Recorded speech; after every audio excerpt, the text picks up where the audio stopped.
I was walking because the sedan, the one everyone applauded him for buying, would not start. Again, just as I adjusted the carrier, Walter Harlan's voice boomed across the market lot. "I gave you a car." "Right."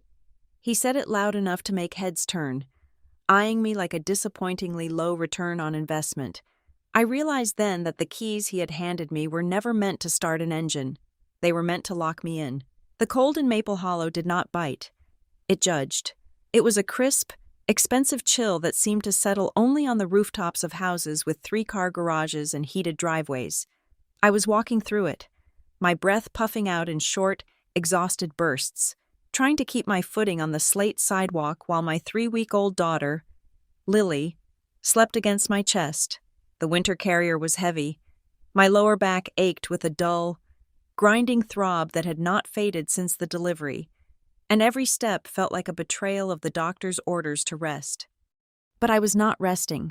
I was walking 2 miles to the pharmacy because the sedan sitting in my driveway, the glossy silver vehicle my family liked to mention at every holiday gathering, was dead.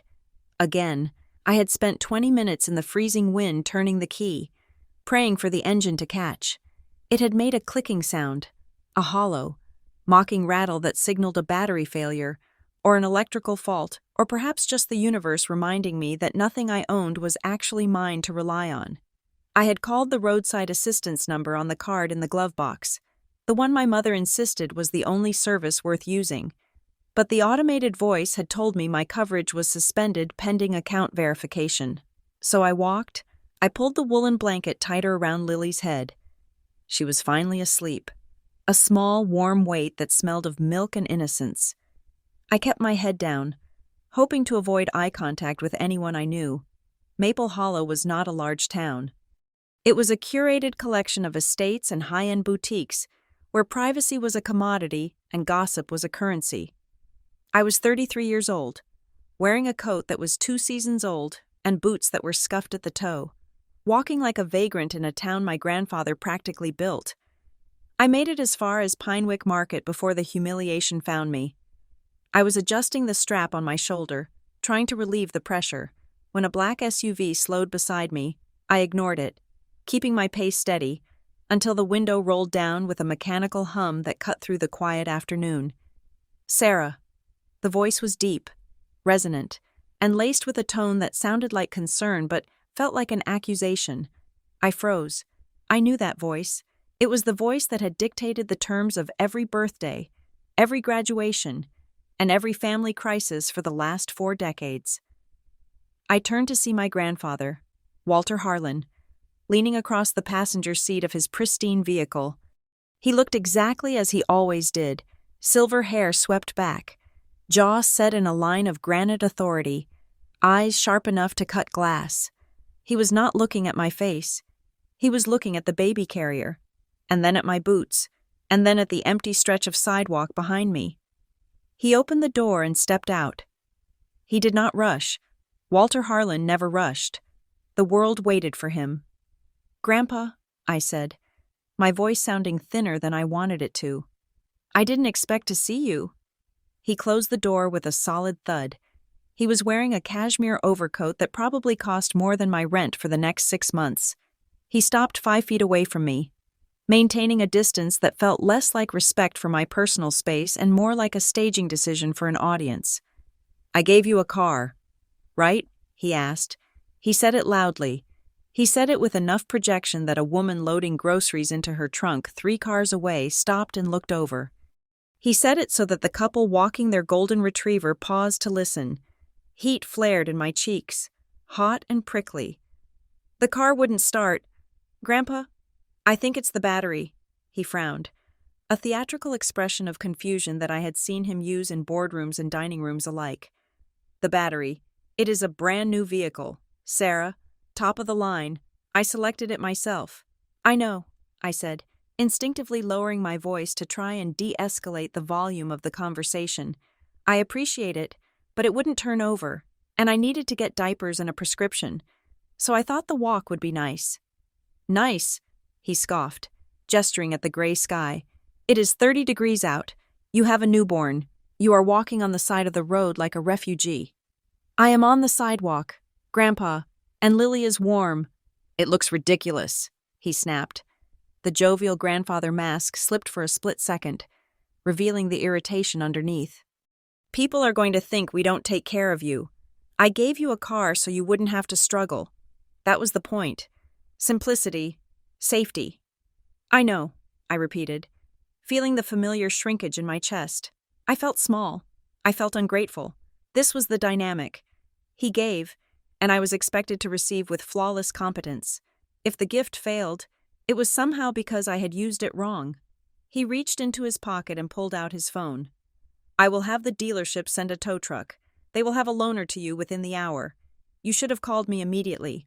I didn't want to bother you. Family is not a bother. Sarah, family is structure. He tapped the screen of his phone, and for a moment, he held it up at an angle where the screen was visible to me. My breath caught in my throat. On the screen was a photo. It was a photo of me, taken from behind, walking down Elm Street about 10 minutes ago. In the image, I looked hunched and pathetic, clutching the baby carrier, my hair windblown. He had not just happened to drive by. He had been tracking me, or someone had. He had received a photo of me walking before he even pulled up to the curb. Grandpa, I said, pointing a trembling finger at the device. When did you take that? He glanced at the screen and casually swiped it away, sliding the phone back into his pocket as if it were nothing. A friend saw you. They were concerned. They sent it to me asking if everything was all right. You can imagine my embarrassment. Sarah, my granddaughter, trudging through town when there is a $50,000 vehicle sitting in her driveway. Who sent it? I asked. Does it matter? He waved a hand, dismissing my question as trivial. What matters is fixing it. Get in. I will drive you home. I am almost at the store, I said, fighting the urge to step back. I just need to grab a few things. Get in the car. Sarah, you are making a scene. I looked around. The woman with the groceries was still watching. The couple with the dog was whispering. To them, I was the stubborn, unkempt daughter refusing the help of a benevolent patriarch. I was the problem. I can't, I said, my voice hardening just enough to surprise him. Lily is finally asleep. If I take her out to move the car seat base, she'll wake up screaming. I'm just going to finish my walk. Walter stared at me. His eyes narrowed, assessing my defiance. For a second, I thought he might grab my arm. Then, the mask slid back into place. He smiled, tight and thin. Fine, he said. Be dramatic. If you want to freeze, that is your choice. But I'm sending the mechanic to your house. Do not tell him to leave. Okay, I said. Thank you. I gave you a car, he said again, shaking his head as he turned back to his SUV. Use it. He drove away, leaving me standing in the cold, the exhaust from his vehicle swirling around my legs. I looked down at Lily, who was still sleeping peacefully, unaware that her great-grandfather had just turned our afternoon walk into a public referendum on my competence. I kept walking, but the cold felt different now. It felt like it was inside my coat. The memory of the car hit me as I turned onto the quieter loop of Juniper Row. It had been 6 months ago. I was heavily pregnant, swollen and uncomfortable. Sitting at the long mahogany dining table in my parents' house, it was supposed to be a casual Sunday dinner. But with the Harlans and the Pattersons, nothing was ever casual. There was always an agenda served between the salad and the main course. My mother, Elaine, had tapped her glass with a silver spoon. The sound rang out, sharp and demanding. We have a surprise, she had announced, her smile bright and terrifyingly fixed. Walter had stood up then. He walked to the head of the table where I was sitting, trying to hide my heartburn. He held up a set of keys. They dangled from his fingers, glinting under the chandelier light. For Sarah, he boomed, and for the baby, you cannot be driving that old compact anymore. It is not safe. We need you in something solid, something reliable. He dropped the keys onto my placemat. They landed with a heavy clatter. Everyone applauded. My father clapped. My cousins clapped. My mother beamed, looking around the table to ensure everyone registered the magnitude of the generosity. Oh, wow, I had said. genuinely stunned. "Grandpa, you didn't have to do that." "Nonsense," he said, patting my shoulder with a hand that felt like a heavy paw. "You are a mother now, or you are about to be. We take care of our own. It is fully paid for. You don't have to worry about a thing." "Thank you," I said, tears pricking my eyes. Hormones, I told myself, but there was also relief. Ethan and I had been struggling. His freelance architecture work was slow, and my copywriting contracts had dried up during the pregnancy. A new car was a lifeline. It felt like a rescue. "It is an SUV," my mother added, leaning in. "Top safety ratings, and I have a set of keys too, just in case." I had paused then, my hand halfway to the keys. "In case of what?" "Emergencies, darling," she said, her voice dripping with reasonable condescension. "If you lock yourself out, or if you go into labor and can't drive, it is just practical." I had swallowed the unease. I had smiled. I had said thank you again. I had let them hug me and tell me how lucky I was. I had let them parade me out to the driveway to take photos next to the silver beast, posing like a game show model while my ankles throbbed. I remembered the feeling of sitting in the driver's seat for the first time, the leather smell, the silence of the cabin. It had felt like luxury. But now, walking down Juniper Row with the wind stinging my face, I remembered the other feeling underneath the gratitude. I had felt small. I had felt like a child who had been given a toy that was too expensive to play with. My rental duplex was dark when I finally got back. The walk had taken twice as long as I planned, and my hips were screaming. I unlocked the front door, maneuvering the carrier through the frame, and immediately checked my phone. 3 missed calls from my mother.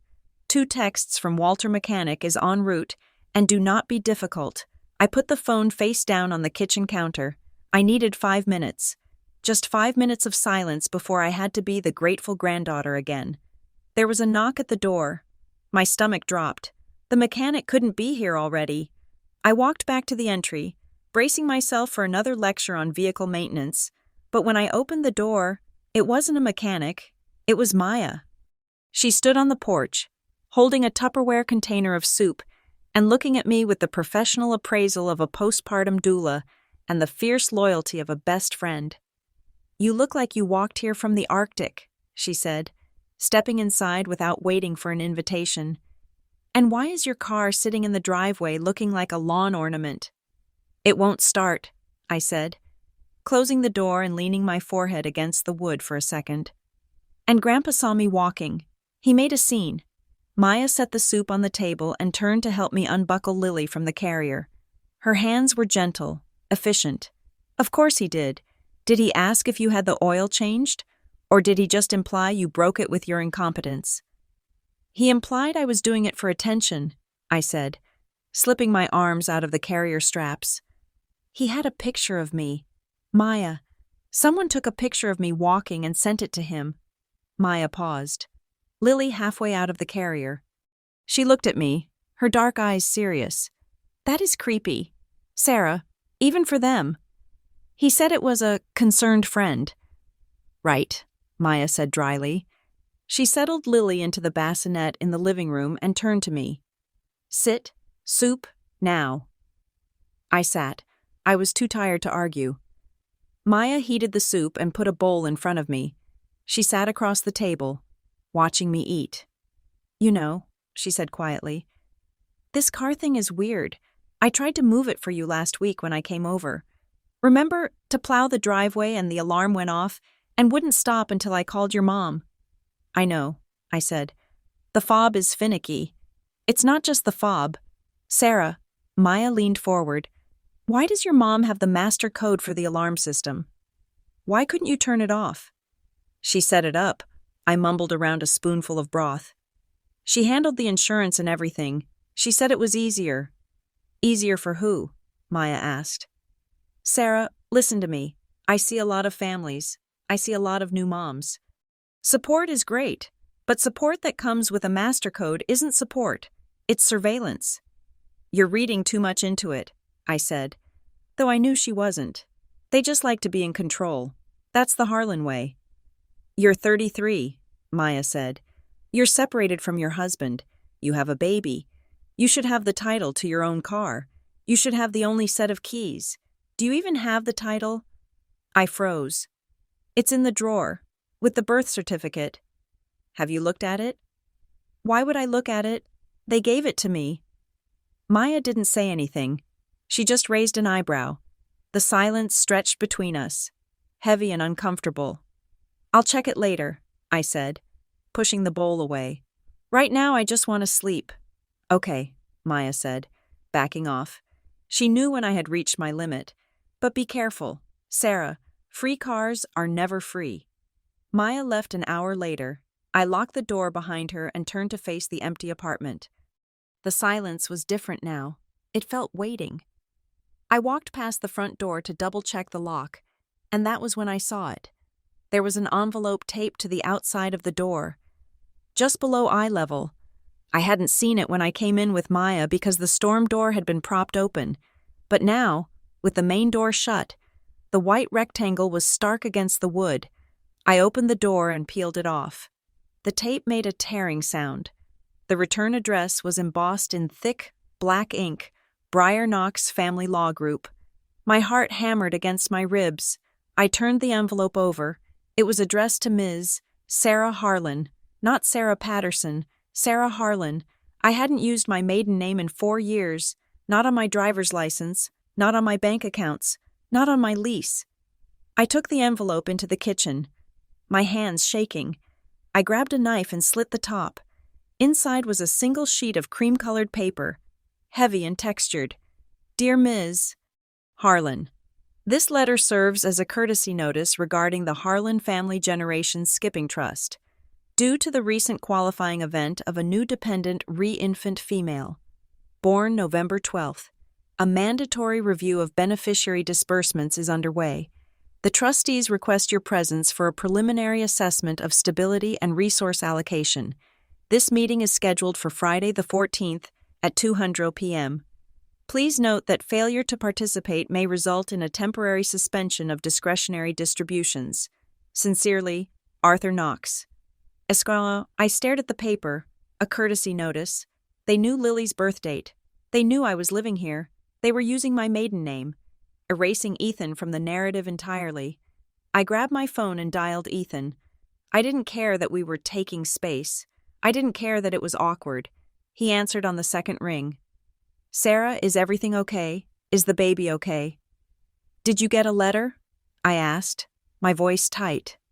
There was a pause on the other end, a long, guilty pause. "Ethan," I said, "did you get a letter from Briar Knox?" "Yeah," he said, his voice dropping to a whisper. "I got it today, at the office." "What did it say?" It said they needed to verify my financial standing regarding the Harlan beneficiary. That's you. And Lily." "Why would they send that to you?" I demanded. "We haven't filed for divorce. We haven't even filed for legal separation. On paper, we are still a married couple living in the same tax bracket." "I don't know, Sarah," Ethan said. He sounded tired. "Maybe your mom told them, or maybe they just ran a credit check and saw the separate addresses." "You can't just run a credit check on someone without permission," I said. "They're the Harlans," Ethan said. "They don't need permission. Look, Sarah, I was going to call you. It was weird. The letter, it asked for my income statements for the last 3 years. It felt like an audit." "Don't send them anything," I said instinctively. I wasn't going to, but Sarah, if they cut you off, can you handle the rent on the duplex without the trust stipend? The question hung in the air. The answer was no. We both knew it. My freelance work was non-existent right now. The trust distribution, the money my grandfather gave me every month for the little things, paid half my bills. "I have to go," I said. "I have to figure this out." "Sarah," Ethan said gently, "be careful. They're circling." I hung up. Night fell, turning the windows into black mirrors. I fed Lily, rocking her in the nursery until her breathing evened out into deep, rhythmic sleep. I placed her in the crib and stood over her for a moment, watching her chest rise and fall. She was so small, so new. She didn't know that her last name was a battlefield. I walked out of the nursery and went to the desk in the corner of the living room. This was where I kept the important papers, the birth certificates, the marriage license, the passports. I opened the bottom drawer. I dug past the file labeled taxes and the file labeled medical. I found the folder marked car. I pulled it out. I remembered putting the registration packet in here the day I brought the car home. I remembered sliding the thick envelope from the dealership into the back of the folder. I opened the folder. It was empty. My breath hitched. I shuffled through the other files. Maybe I misfiled it. Maybe it was in insurance. Maybe it was in house. I pulled every folder out of the drawer, dumping them onto the floor. Receipts, warranties, old pay stubs scattered across the rug. No title, no registration. I sat back on my heels, panic rising in my throat like bile. I knew I had put it there. I was meticulous about paperwork. Then I saw it. Tucked underneath the drawer liner, the paper sheet at the very bottom of the drawer, was a corner of a blue envelope. I pried the liner up. The packet was there, flattened and hidden. Why was it under the liner? I grabbed it and tore it open. The title slipped out into my hand. I smoothed the document out under the desk lamp. I scanned the lines, looking for my name. Vehicle identification number redacted, make, model redacted, year 2024. My eyes dropped to the line labeled registered owner. It did not say Sarah Patterson. It did not say Sarah Harlan. It read Harlan Holdings, LLC, COO. Walter Harlan. Below that, in the section for registered operator, was my name, Sarah Harlan. I stared at the paper. I didn't own the car. I had never owned the car. I gave you a car, right? Walter's voice echoed in my head, loud and booming in the quiet apartment. He hadn't given me a car. He had given me a company vehicle. He had given me an asset that belonged to his corporation. I looked closer at the fine print on the back of the registration copy. Property of Harlan Holdings. Unauthorized use prohibited. Subject to repossession at owner discretion. I felt sick. The applause at the dinner table. My mother's smile. The keys dangling like a prize. It was all a lie. They hadn't given me independence. They had given me a loaner. And if I didn't own the car, I didn't control what happened to it. I didn't control who tracked it. I didn't control when it was taken away. I looked at the baby monitor on the desk. Lily was sleeping, unaware that her mother was sitting on the floor surrounded by papers, realizing that the walls of her life were made of paper, and the people who built them were holding a match. The car wasn't a gift. It was a leash, and Walter Harlan was holding the handle. The service department at Larkridge Motors smelled of stale coffee and industrial cleaner, a scent that sat heavy in the back of my throat. I stood at the counter, shifting my weight from one foot to the other, trying to ignore the way my postpartum body felt like a loosely assembled collection of aches. Lily was strapped to my chest in the carrier, sleeping through the hum of impact wrenches and the murmur of waiting customers. The service manager, a man named Gary with a tie that was too wide for the current decade, tapped on his keyboard with aggressive efficiency. He had been typing for 2 minutes without looking at me. "Mrs. Patterson," he said finally, though he did not look up. "I see the vehicle in the system, silver SUV, brought in yesterday via tow from Maple Hollow, battery replacement and an alternator check." "Yes," I said. "I am here to pick it up, and I wanted to ask about the battery. It is a new car. It should not be dying." Gary stopped typing. He looked at the screen, then at me, his expression shifting from bored to guarded. "I cannot release the vehicle to you, ma'am." My hands tightened on the strap of the baby carrier. "Excuse me, it is my car. I have the keys right here."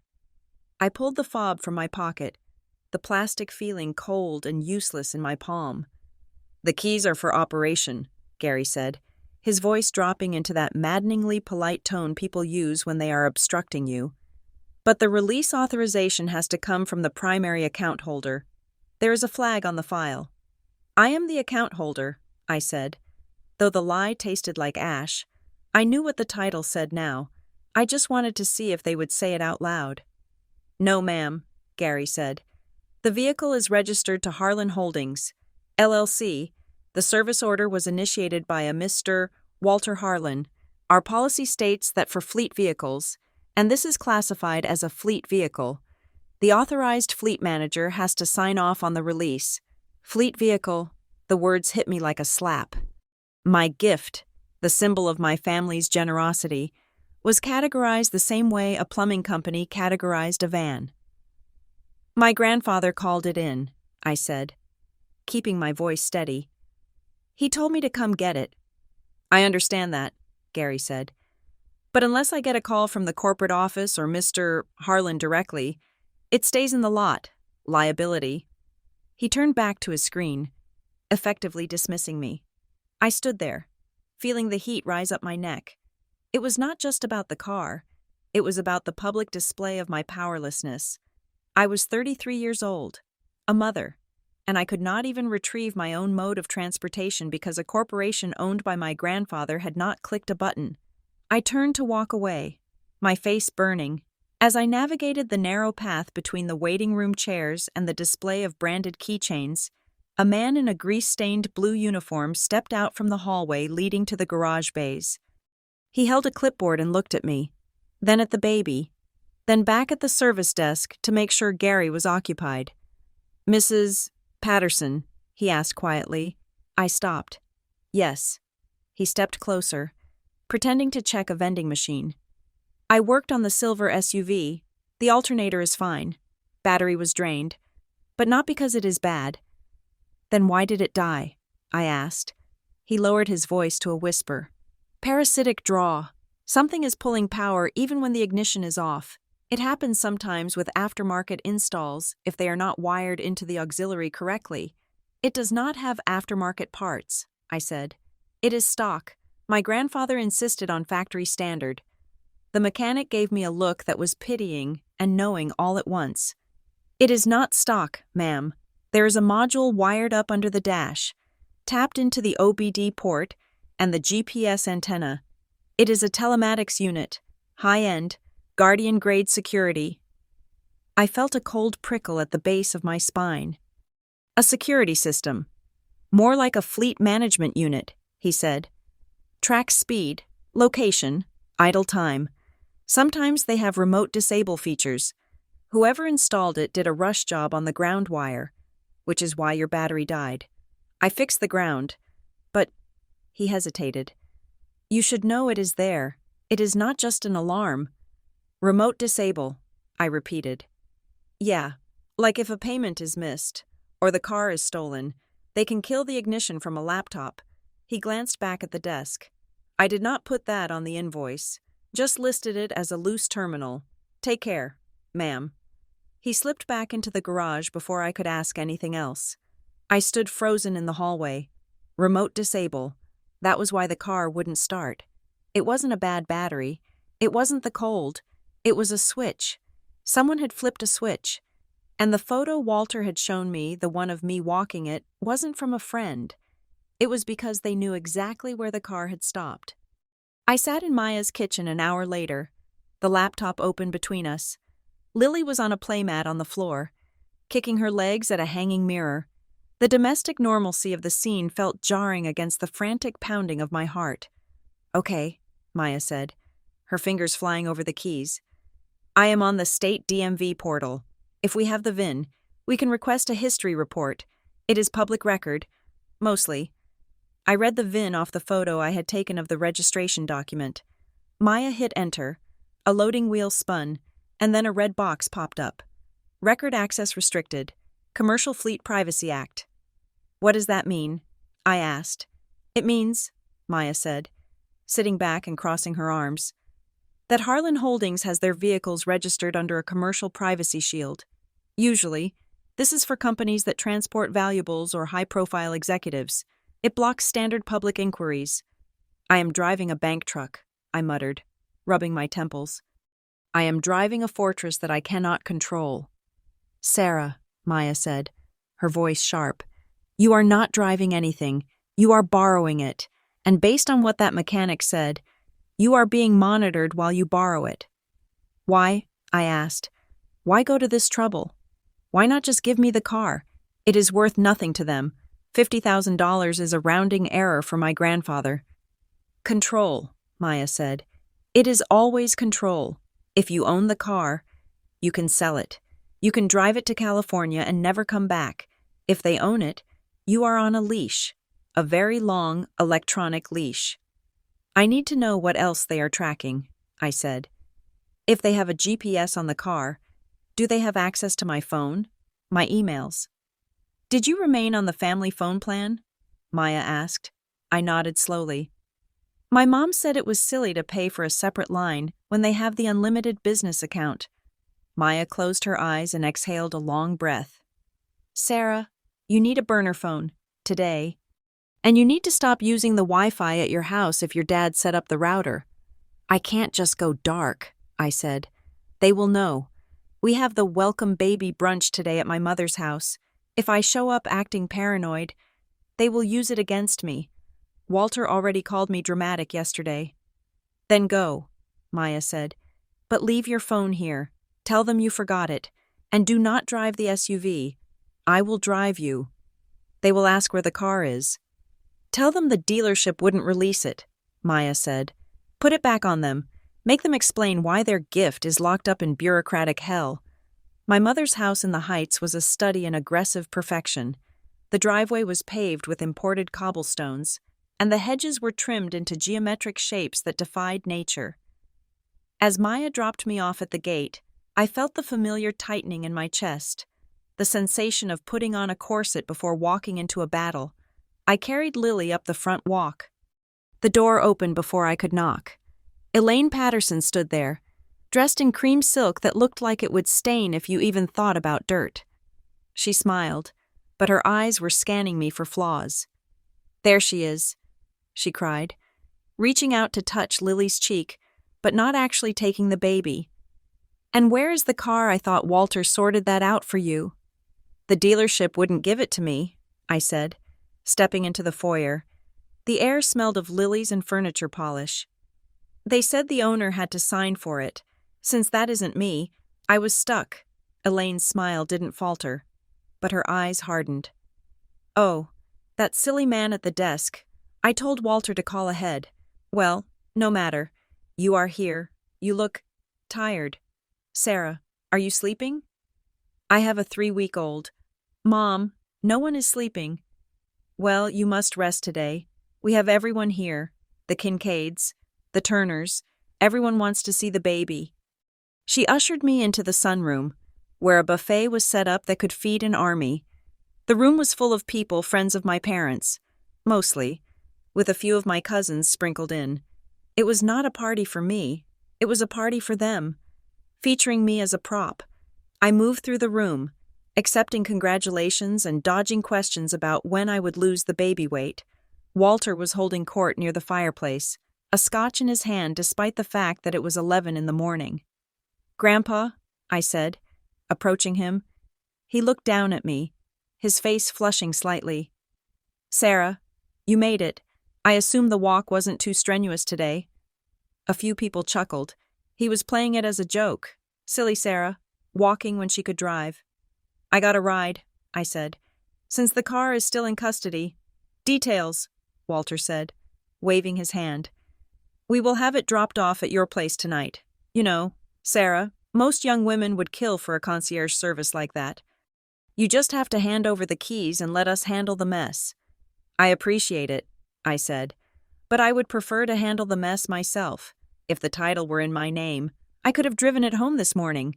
The conversation in the immediate circle died. You did not talk about title transfers at a brunch. You said thank you and ate the quiche. Elaine appeared at my elbow, her grip tight on my arm. Sarah, come help me in the kitchen for a moment. I need to find the special napkins. She steered me out of the room, her nails digging into my sweater. We went through the swinging doors into the catering kitchen. It was empty, the staff busy out on the patio. What are you doing? She hissed. Embarrassing your grandfather like that. I am not embarrassing him.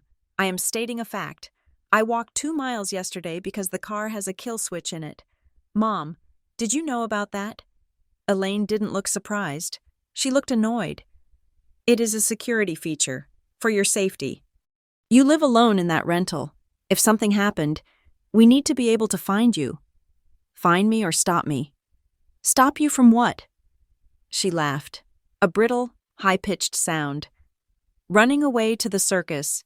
You are being ridiculous. We never abandon you. Sarah, we give you everything. A car, insurance, a safety net, and you look at us like we are jailers. I found the insurance policy, I said. It is in your name. So, if I get in an accident, the check goes to you. If I want to change coverage, I have to ask you. If I want to drive out of state, does the policy even cover me? It was just easier that way, Elaine said, turning to adjust a stack of silver platters. You were pregnant. You were emotional.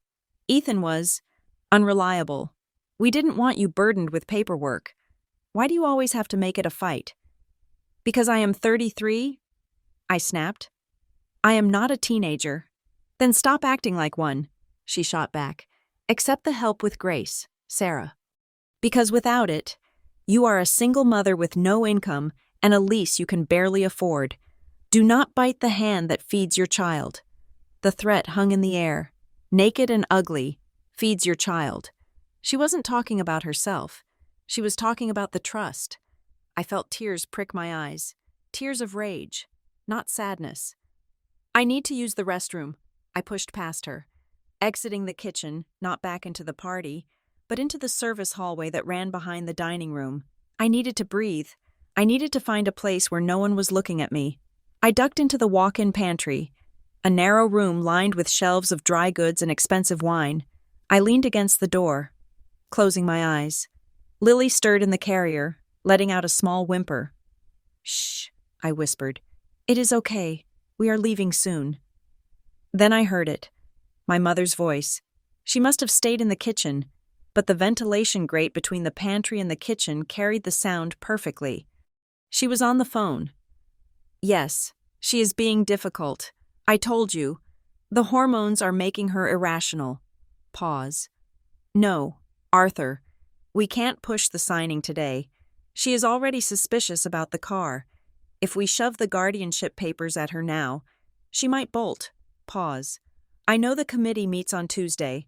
I will have Ethan handle it. I spoke to him. He knows what is at stake. If he wants his retainer on the consulting contract kept active, he will keep her reasonable. We just need to document the instability a little longer. The walking incident was perfect. Walter has the photos. I stopped breathing. Guardianship papers. Ethan's retainer. Document the instability.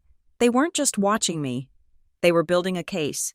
They were actively constructing a narrative where I was unstable, irrational, and unfit to manage my own life, or maybe even my child. And Ethan, my stomach twisted. Retainer on the consulting contract. Ethan had told me his firm landed a big client 3 months ago. He hadn't told me the client was connected to my family. They were paying him. They were buying his compliance. I waited until I heard the kitchen door swing open and click shut. My mother had gone back to the party. I slipped out of the pantry, my legs feeling like jelly. I had to find Ethan. He was here, somewhere. I had seen his coat in the hall. I found him on the back terrace, standing alone near the rose garden, staring into his phone. He looked miserable. His shoulders were slumped, and he was nursing a beer like it was medicine. I walked up to him. I didn't yell. I was too cold for yelling. Ethan, I said. He jumped, nearly dropping his phone. Sarah, hey, I was looking for you. How is Lily? She is fine, I said. She is sleeping. I need to ask you something, and I need you to tell me the truth, for her sake. He looked at me, his eyes shifting away. Okay. What is it? Did you tell them we were separated before the letter came? No, he said immediately. I swear, Sarah, I didn't. Then how did they know to pressure you? I stepped closer. My mother just said on the phone that they are keeping you reasonable by threatening your consulting contract. Is that true? Ethan's face went pale. He looked around to see if anyone was listening. Sarah, please, not here. Is it true? It's complicated, he stammered. The Harlan Group is the primary investor in the development project I'm working on. If they pull out, the firm goes under. I didn't know it was them until after I signed. It was a shell company. And now? Now they imply things, he whispered. Your dad calls me. He asks how you are doing. He suggests that if I want to keep the project moving, I should make sure you don't do anything rash, like leaving town or fighting the trust review. They are paying you to babysit me, I said, the betrayal cutting deeper than I expected. They are paying my husband to spy on me. I am not spying, Ethan pleaded. I haven't told them anything. I nod. I listen. I am trying to protect you. Sarah, if I fight them, they destroy my career. And then, how can I help support Lily? You aren't protecting me, I said, my voice shaking. You are helping them build a cage. I turned and walked away. I couldn't look at him. I couldn't look at any of them. I found Maya near the buffet, eating a strawberry. I grabbed her arm. We are leaving, I said. Now. Maya saw my face and didn't ask questions. She put the strawberry down. Car is out front. The drive back to the duplex was silent. Maya kept glancing at me, but I stared out the window, watching the bare trees blur past. The world felt sharper, more dangerous. Every car behind us looked like a tail. Every phone notification sounded like a threat. When we got inside, I locked the door and engaged the deadbolt. It felt flimsy. Talk to me, Maya said, sitting on the sofa. I told her everything, the pantry conversation, the guardianship papers, Ethan's contract. Maya listened, her face growing stormier by the minute. Okay, she said, this is bad. Guardianship usually means they want legal authority over your decisions, or Lily's property. Lily doesn't have property, I said. She is a Harlan heir, Maya corrected. She has a trust interest. If you are deemed unstable, they can petition to have a guardian appointed to manage her interest and potentially to manage you. I am not unstable, I said. I am tired. I am stressed. I am normal. It doesn't matter what you are, Maya said. It matters what they can prove on paper. That night, after Maya left, I sat in the living room with the lights off. I was afraid to turn them on. I felt like I was in a fishbowl. At 9:30 p.m., there was a knock at the door. I jumped, my heart hammering. I went to the window and peeked through the blinds. A generic sedan was parked at the curb. A man in a windbreaker was standing on the porch holding a clipboard. I opened the door with the chain still on. Yes. Sarah Patterson, he asked. He looked bored. Delivery from Cresmont Fiduciary Services. Need a signature. I undid the chain and opened the door just wide enough to sign. He handed me a thick manila envelope and left without another word. I took it to the kitchen table. My hands were trembling so bad I could barely tear the tab. Inside was a stack of documents. The cover letter was brief. Re-beneficiary acknowledgement and guardian disclosure. Please sign and return the attached forms prior to the scheduled review meeting. I flipped through the pages. It was dense legal jargon.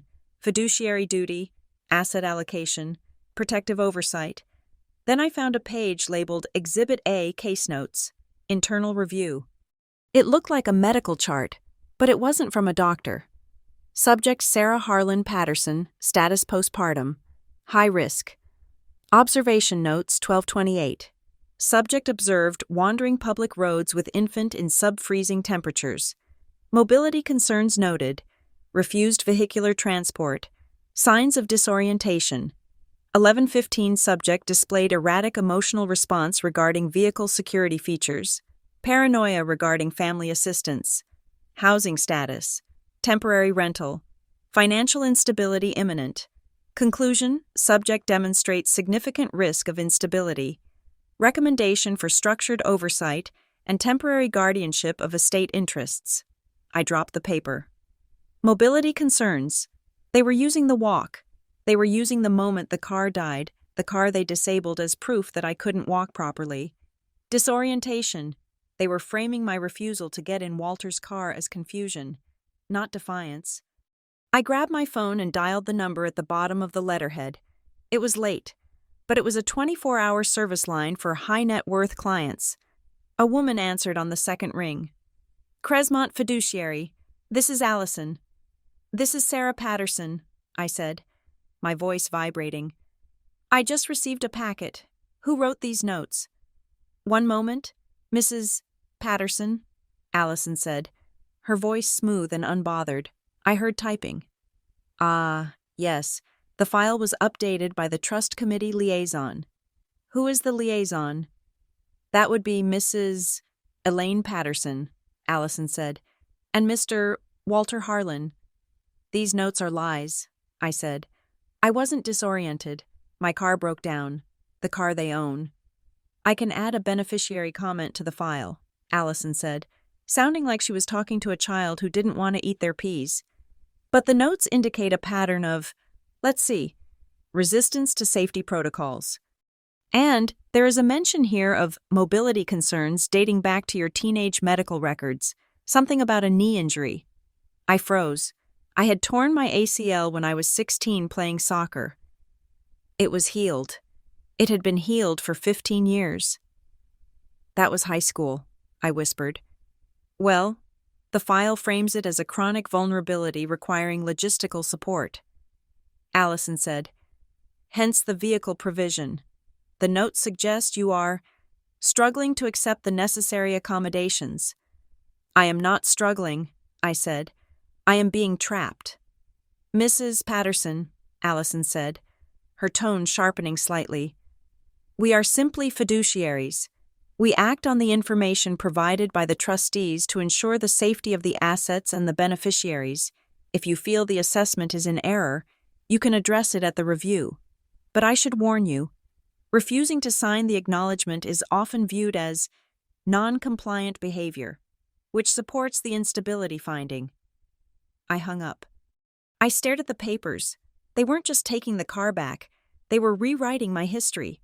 They were taking a soccer injury from 2008 and a dead battery from yesterday and weaving them into a diagnosis. I looked at the Guardian acknowledgement form again. It wasn't about guarding the money. It was about guarding me. Like I was a child. Like I was broken. I looked over at Lily's bassinet. If they decided I was unstable, if they decided I was disoriented and paranoid, how long until they decided I couldn't take care of her?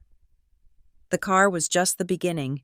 They were building a paper prison, page by page, and I was standing in the middle of it, waiting for the door to lock. I didn't sign the papers. I shoved them back into the envelope and hid it under the trash bag in the kitchen bin. It was a childish hiding spot, but I didn't care. I went to the front door and checked the lock again. Then I dragged a dining chair over and wedged it under the doorknob. "Paranoid," I whispered to the empty room. "They want paranoid. I'll show them prepared." But as I sat there in the dark, watching the streetlights cast long, cage-like shadows across the floor, I knew being prepared might not be enough, not when they owned the ink, the paper, and the people writing the story. The sign on the door of the Caraway Legal Clinic was peeling slightly at the corner, a stark contrast to the etched glass and mahogany of the firms my family employed. It was located in a strip mall on the edge of town, sandwiched between a dry cleaner and a discount dentist. I had found Nina Caraway's name on a forum for mothers navigating high-conflict divorces, a digital whisper network that pointed to her as someone who understood how money could be weaponized. I sat in the waiting room, Lily asleep in her carrier on the floor beside me. The room smelled of old paper and nervous sweat. When the door opened, a woman with sharp eyes and a messy bun beckoned me in. Nina Caraway did not offer me coffee. She did not ask about the weather. She sat behind a desk piled high with files and gestured for me to sit. "Let me see the letter," she said. I handed her the courtesy notice from Briar Knox and the unsigned Guardian acknowledgement from Cresmont Fiduciary. Nina put on a pair of reading glasses and scanned the documents. Her expression did not change, but the air in the room seemed to get heavier. "You are a Harlan," she said, looking over the rim of her glasses. It wasn't a question. "Yes," I said, "but I don't use the name." "The trust does," she said. She tossed the papers onto the desk. "This is a classic squeeze. Sarah, I see this maybe twice a year, usually with old money families who treat their lineage like a breeding program. They said it is standard procedure, I said. Because of the baby, it is standard for them, Nina corrected. It is not standard for normal people. Look at the language here. She tapped the Cresmont letter with a pen. They are not asking for guardianship of the baby. They are establishing a framework for guardianship of you. I felt a cold shiver go down my spine.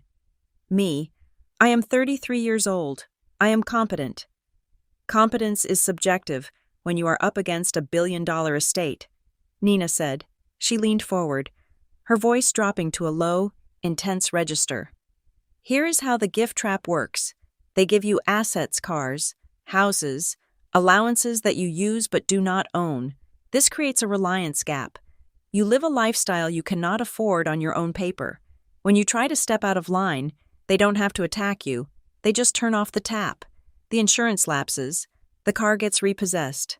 The rent doesn't get paid. Suddenly, you look unstable. You look financially reckless. And that is when they walk into court and say, Your Honor, she can't even keep the lights on. We need to step in for the child's sake. The car, I whispered. That is why the title is in the company name. Exactly, Nina said. It is a loaner, and if you are driving a company car, you are an employee or a liability. Tell me, do you have access to the trust instrument itself? The actual legal document governing the fund? No, I said. They just send me a distribution check every month. My grandfather handles the rest. Of course he does, Nina said dryly. Listen to me. Sarah, do not sign that acknowledgement form. If you sign it, you are agreeing that Cresmont has the right to assess your fitness. You are inviting the fox into the henhouse and handing him a knife, and document everything, every text, every call, every gift that comes with strings. If they are building a case that you are crazy, you need to build a case that they are predatory. They disabled the car, I said. Remotely, they left me stranded. Prove it, Nina said. Find the device. Take a picture. If we have to go to court, I need to show a judge that this isn't a family helping a new mom. I need to show them it is a surveillance operation. I drove the rental car, a cheap compact I had paid for with my own credit card, back to the duplex. The silver SUV was sitting in the driveway where the tow truck had dropped it the night before. It looked innocuous, a gleaming sculpture of safety and wealth. I parked on the street and walked up the driveway. My hands were shaking. I wasn't a mechanic. I wasn't a spy. I was a mother who just wanted to drive to the grocery store without being tracked. I opened the driver's side door. The interior still smelled like new leather and my mother's perfume from when she had tested it. I knelt on the floor mat, ignoring the sharp bite of the cold concrete through my jeans. I turned on the flashlight on my phone and shimmied my head under the dashboard. It was a maze of wires and plastic molding. I didn't know what I was looking for. The mechanic had said the OBD port. I looked for the trapezoidal plug where they did emissions testing. There it was, but it wasn't empty. Plugged into the port was a small black box, about the size of a deck of cards. It was wrapped in electrical tape and zip-tied to a wiring harness so it wouldn't rattle. A thin wire ran from the box up behind the steering column, the ground wire the mechanic had mentioned. I felt sick. It was real. I maneuvered my phone, my fingers fumbling, and switched to video mode. I hit record. It is December 30th, I whispered, my voice trembling in the quiet cabin. I am in the car my grandfather gave me, under the dash. I moved the camera to show the black box. I reached up and touched it. It blinked. A tiny red LED light pulsed once, then went dark. This is a tracking device, I said to the camera. I did not authorize this. I did not know it was here. My family is tracking me. I stopped the recording. I backed out of the car and sat on the driveway, gasping for air. The sky above was a flat, indifferent gray. I felt exposed. I felt like the car was watching me, like the house was watching me. Nina was right. It wasn't paranoia. It was data. I stood up, dusting off my knees. I didn't take the device out. If I removed it, they would know. The signal would die, and Walter would send someone. I had to leave it there. I had to pretend I was still their oblivious, grateful girl, just for a little while longer. Harlan House sat on a hill overlooking the Connecticut River, a sprawling brick mansion that looked more like a university library than a home. It was where I had learned to ride a bike, where I had learned which fork to use for salad, and where I had learned that love was something you earned through performance. I parked the rental car at the bottom of the circular drive, far away from the imposing front doors. I walked up the steps, clutching my bag. I didn't bring Lily. I left her with Maya. I didn't want my daughter inside these walls today. The housekeeper, Mrs. Gable, let me in. She looked tired. He is in the study, Miss Sarah. I walked down the long hallway, the floorboards creaking under my boots. The walls were lined with portraits of dead Harlan's men with sideburns and women with stiff collars who all looked like they were judging my posture. The study door was open. Walter sat behind his massive oak desk, reading a newspaper. A fire crackled in the hearth, sucking the oxygen out of the room. "Grandpa," I said. He looked up. He didn't smile, but he didn't scowl either. He took off his reading glasses and folded them precisely. "Sarah, to what do I owe the pleasure? Did you bring the baby?" "No," I said. "She is with a sitter." "A sitter," he repeated, testing the word like it was sour milk. "We have a nanny service on retainer. You know, screened professionals. You don't need to leave her with amateurs." "Maya is not an amateur," I said. Stepping into the room, I didn't sit down. "I want to talk about the car." "Ah," Walter said. He leaned back in his leather chair, the leather creaking like a heavy sigh. "I heard you had some trouble with the dealership. I apologize for the bureaucracy. Corporate assets have certain protocols." "It is not a gift if it is a corporate asset," I said, "and it is not a gift if it has a tracker in it." Walter didn't blink. He didn't look shocked. He looked patient. "It is a telematics unit. Sarah, it is standard for the fleet. It lowers the insurance premium." "It tracks everywhere I go," I said, "and it has a kill switch. You turned it off yesterday. You saw me walking, and you knew exactly where to find me because you turned off my car." "I secured the vehicle," Walter said calmly. "We received an alert that the vehicle was idle in a non-residential zone for an extended period. We disabled the ignition to prevent theft until we could verify the driver. It is a safety feature." "I was the driver," I said, my voice rising. "I was buying diapers." "And you were struggling," Walter said. He stood up and walked around the desk. He didn't come too close, just close enough to loom. "We saw the data. Sarah, erratic driving patterns, late hours, and then the car sits there. We worry. You are a new mother. You are separated from your husband. You are alone in that drafty duplex. Safety requires oversight. You are a mother now. You cannot just disappear off the grid." "I am an adult," I said. "I have a right to privacy." "Privacy is a luxury for people who can afford their own mistakes," Walter said. The words were soft, but they hit like stones. "You are a beneficiary of this family. That comes with privileges, but it also comes with responsibilities. We cannot let you crash and burn just because you are too proud to ask for a pilot." He walked over to the fireplace and stared into the flames. "I have a proposal, a solution that solves all of this."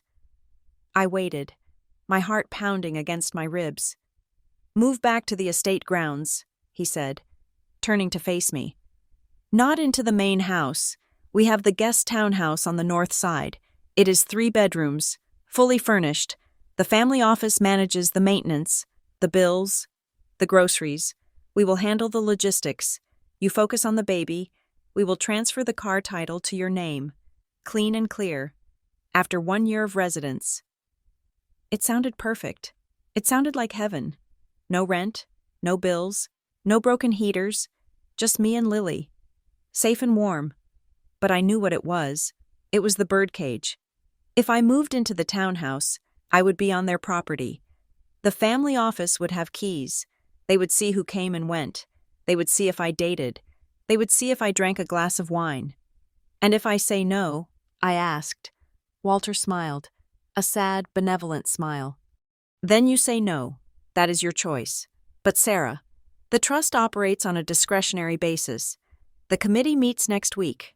If you are determined to live independently, then we may have to respect that independence fully. We would stop the allowance. We would cancel the insurance. We would stop paying the retainer for your legal counsel if you ever needed it. We would freeze the help. He paused, letting the silence stretch. You won't like what happens when the bills pile up, he said softly. It is a cold world out there. Sarah, why choose the cold when you have a hearth right here? Because the hearth comes with a lock on the door. I said, doors lock to keep people safe, he countered. No, I said. I won't do it. I am staying in the duplex, and I want the title to the car, or I am returning it. Walter's face hardened. The grandfather was gone. The CEO was back. Leave the keys on the desk if you wish, but do not expect a replacement. And Sarah, when you walk home in the snow, remember that you chose the weather. I turned and walked out. I didn't leave the keys. I needed the car to get the car seat back to the rental agency, but as I walked down the hall, I felt the temperature in the house drop. He wasn't bluffing. He was going to cut me off. I met Ethan an hour later in the parking lot of the public library. It was a neutral ground, a place where we used to meet when we were dating and trying to hide from my parents. He was sitting in his car, the engine running. I climbed into the passenger seat. It was warm, smelling of old coffee and his cologne. For a second, I wanted to lean over and cry into his shoulder. I wanted him to be my husband again, my partner, but the air between us was thick with secrets. Did you talk to them? Ethan asked, not looking at me.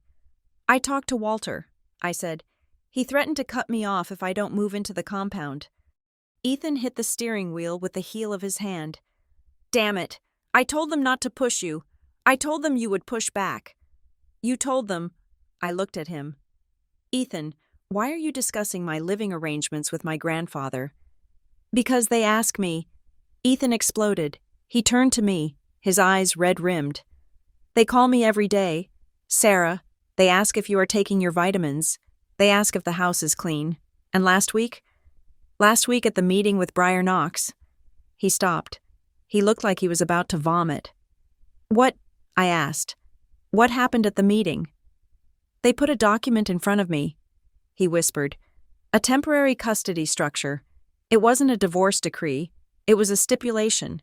It said that given your postpartum vulnerabilities, I would agree to designate the Harlan Family Trust as the primary guardian of Lily's estate, and that I would grant them physical custody rights if you were deemed incapacitated. I felt the blood drain from my face. They wanted you to sign Lily over to them. If you got sick, Ethan said quickly. That's how they phrased it.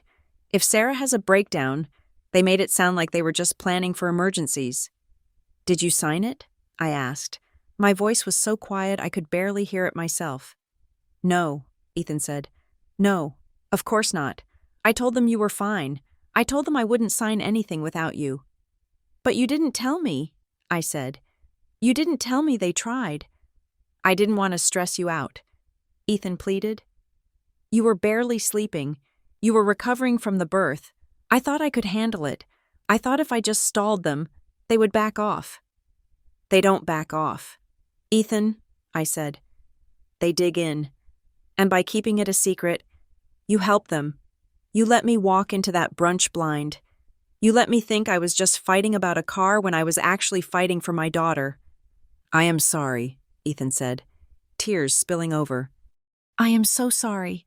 Sarah, I am scared. They can ruin me. They can make sure I never work in this state again. I looked at him. I saw the fear in his eyes. He wasn't a bad man. He was a gentleman, and that was the problem. My family ate gentlemen for breakfast. They used his fear to buy his silence. I know you are scared, I said, but silence is how they win. If you want to help me, Ethan, you have to stop protecting me from the truth. You have to start protecting me from them. I opened the door and stepped out into the cold. I felt betrayed, not because he was malicious, but because he was weak. And in the Harlan world, weakness was a weapon they used against you. That evening, I went to the Maple Hollow Family Center. Maya had organized a postpartum support group, and she had bullied me into coming. "You need to see other humans," she had said. "Humans who don't share your DNA." We sat in a circle of folding chairs in a basement room that smelled of floor wax. There were 6 of us. We drank lukewarm tea and talked about cracked nipples and sleep regression. It was mundane. It was glorious.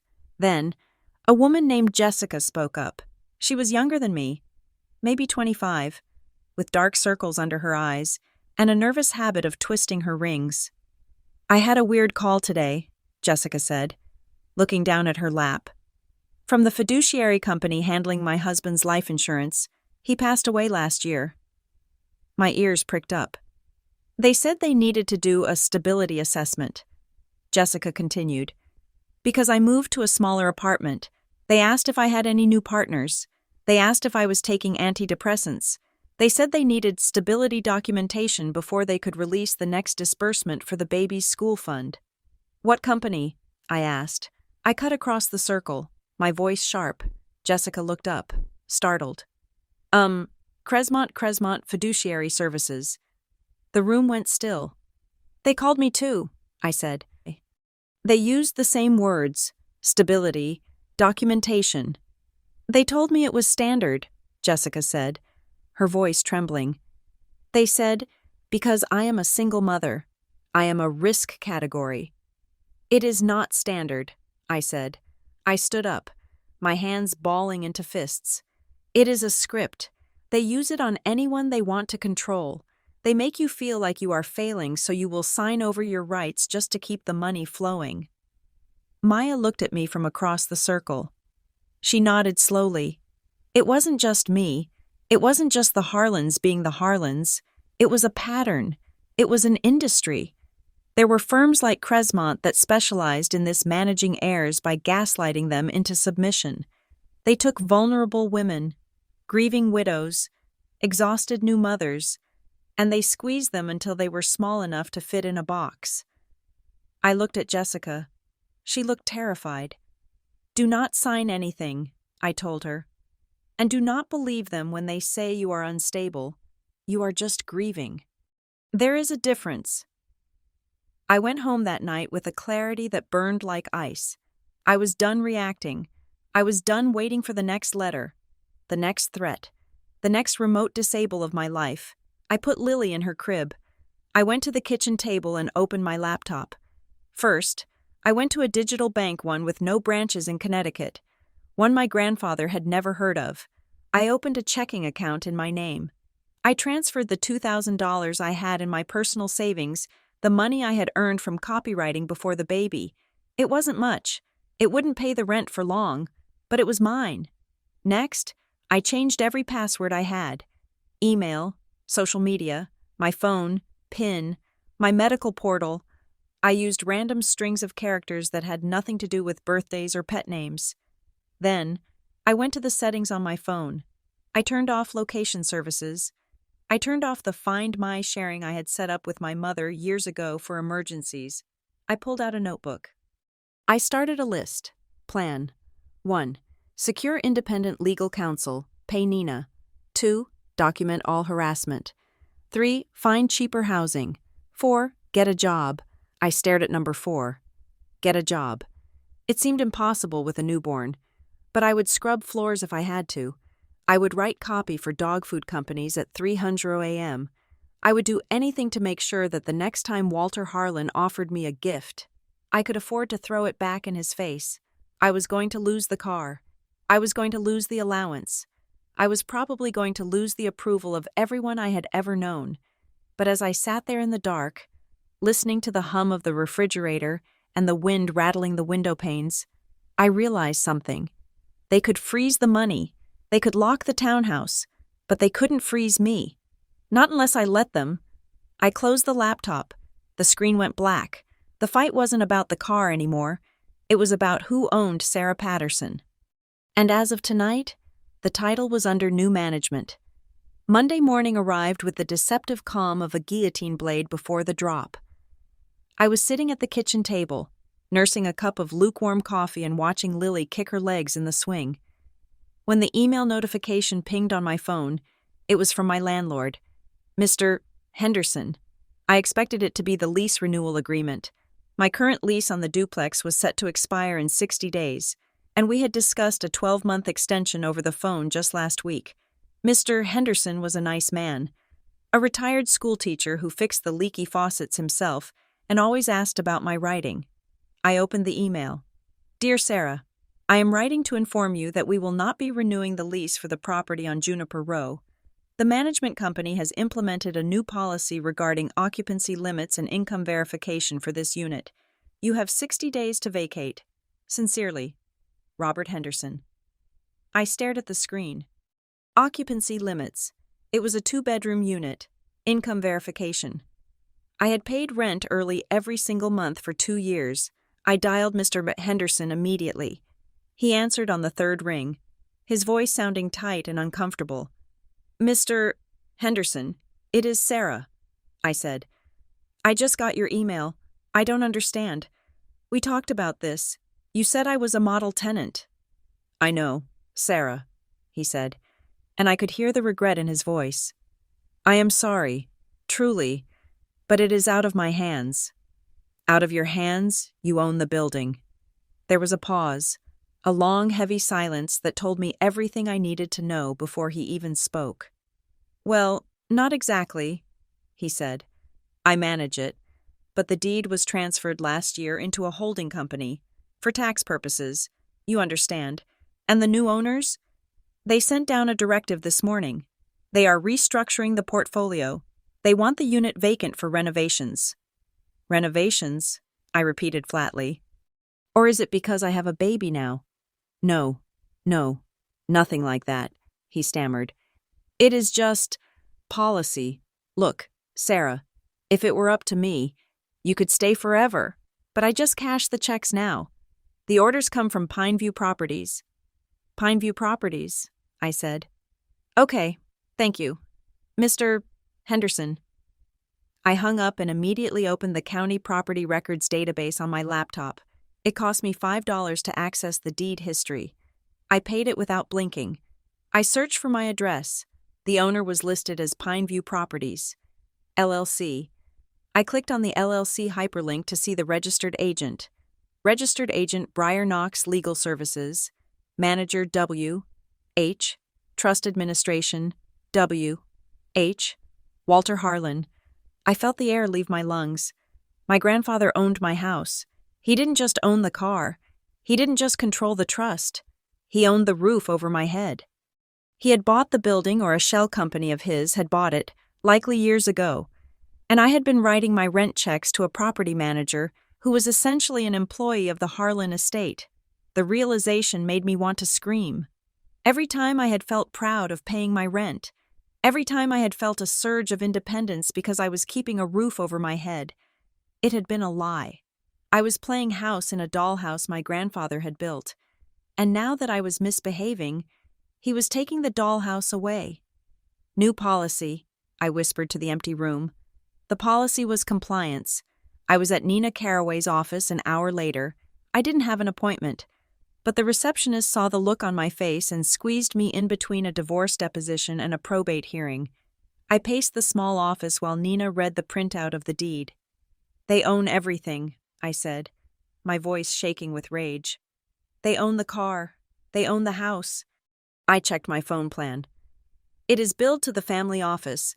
I am 33 years old, Nina, and I am essentially a pet. Nina took off her glasses and rubbed the bridge of her nose. This is designed to feel overwhelming. Sarah, that is the point. They want you to feel like there is no ground you can stand on that isn't theirs. It causes vertigo.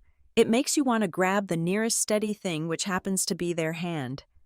I am not grabbing their hand, I said. I want to bite it. Good, Nina said, but we do not bite randomly. We bite strategically. She pulled a fresh legal pad toward her. The lease is a lost cause. If it is a month-to-month or expiring term, They have the right to non-renew. But this confirms the pattern. They are squeezing your resources to manufacture a crisis. We need to get ahead of the narrative. How? We file the preservation letter today, Nina said. I drafted it after you called about the tracker. This puts Cresmont Fiduciary and the Harlan Trust on notice that they must preserve all communications, internal notes, and device data related to you. If they delete those instability logs, it becomes spoliation of evidence. And the car. We file a formal request for title records with the DMV, Nina said. We force the state to produce the document that says Harlan Holdings owns it. Then, we send a formal letter to Walter Harlan asking for the terms of the vehicle usage agreement. Since there is no written agreement, it forces them to admit it is an at-will loan. It strips away the gift pretense. They will hate that, I said.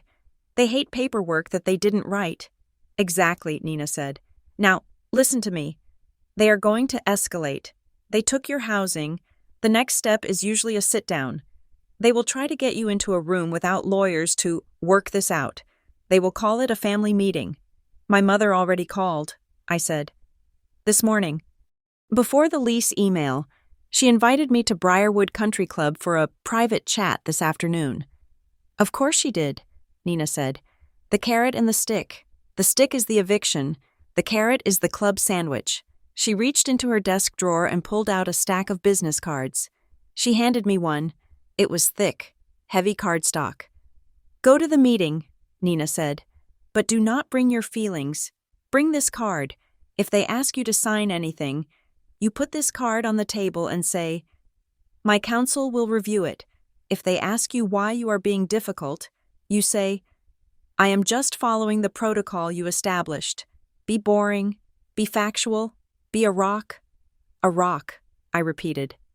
And Sarah, Nina's eyes were fierce. Do not let them see you sweat. They feed on fear. Briarwood Country Club was a fortress of limestone and manicured ivy. It was the kind of place where the grass was cut with scissors and the air smelled of expensive gin and exclusion.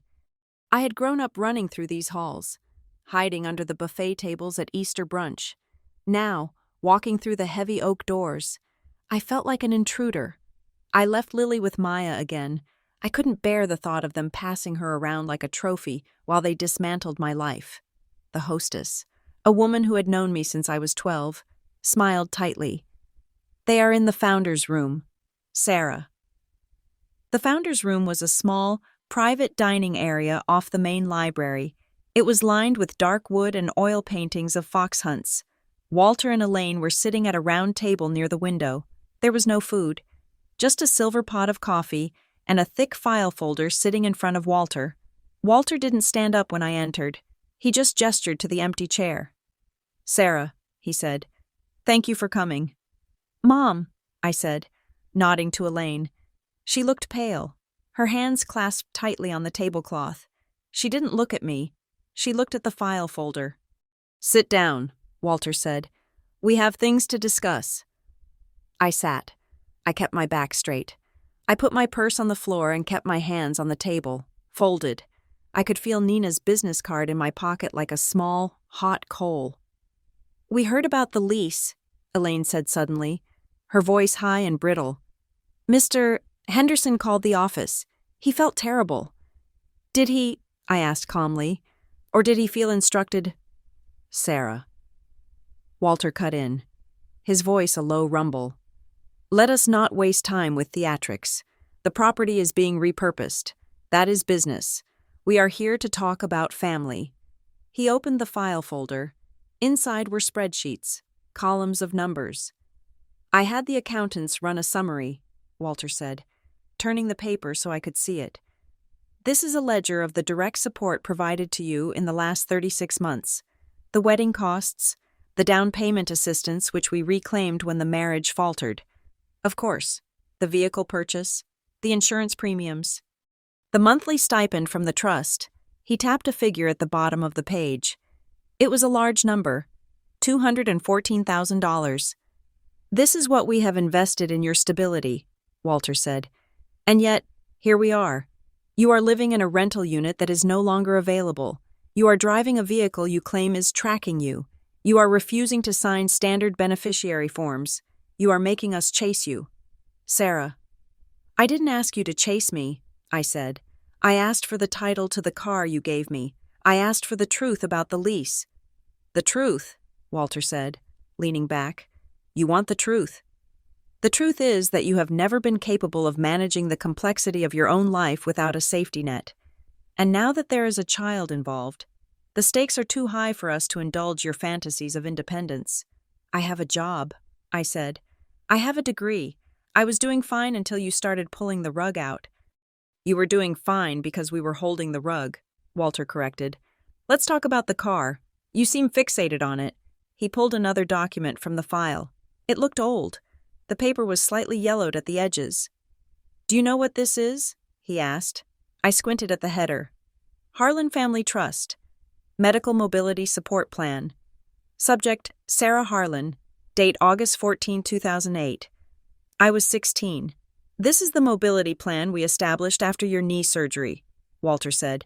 When you tore your ACL, the doctors said you would have chronic instability. They said you would be prone to weakness in that joint for the rest of your life. It healed, I said, confused. I played varsity soccer the next year. It healed structurally, Walter said, tapping his temple. But we documented the risk. We created a protocol. Any vehicle provided to you would be classified as a mobility aid under the trust, managed, monitored. To ensure that if you were ever stranded, if your knee gave out, we could find you. I stared at him. The room seemed to tilt. My knee is fine, I said. I haven't thought about my ACL in 10 years. But the plan remains, Walter said. The car wasn't a gift for a new mother. Sarah, it was the activation of a disability protocol. We treat you as a risk because the documentation says you are a risk. We have been managing your vulnerability since you were a teenager. You just didn't notice. I felt a wave of nausea. They hadn't just tracked the car. They had pathologized my entire existence. They had taken a high school sports injury and turned it into a legal justification for lifelong surveillance. They had been waiting, for 15 years, to use this against me. You framed me, I whispered. You wrote a story about me being broken before I even had a chance to be whole. We wrote a story about safety, Elaine chimed in, her eyes wet. We just want you safe, Sarah. Why can't you see that? Because safety isn't a cage, I said. I looked at the ledger. I looked at the old medical plan. I saw the architecture of their control. It wasn't emotional. It was bureaucratic. They didn't love me. They managed me. I was an asset with a defect, and they were the risk managers.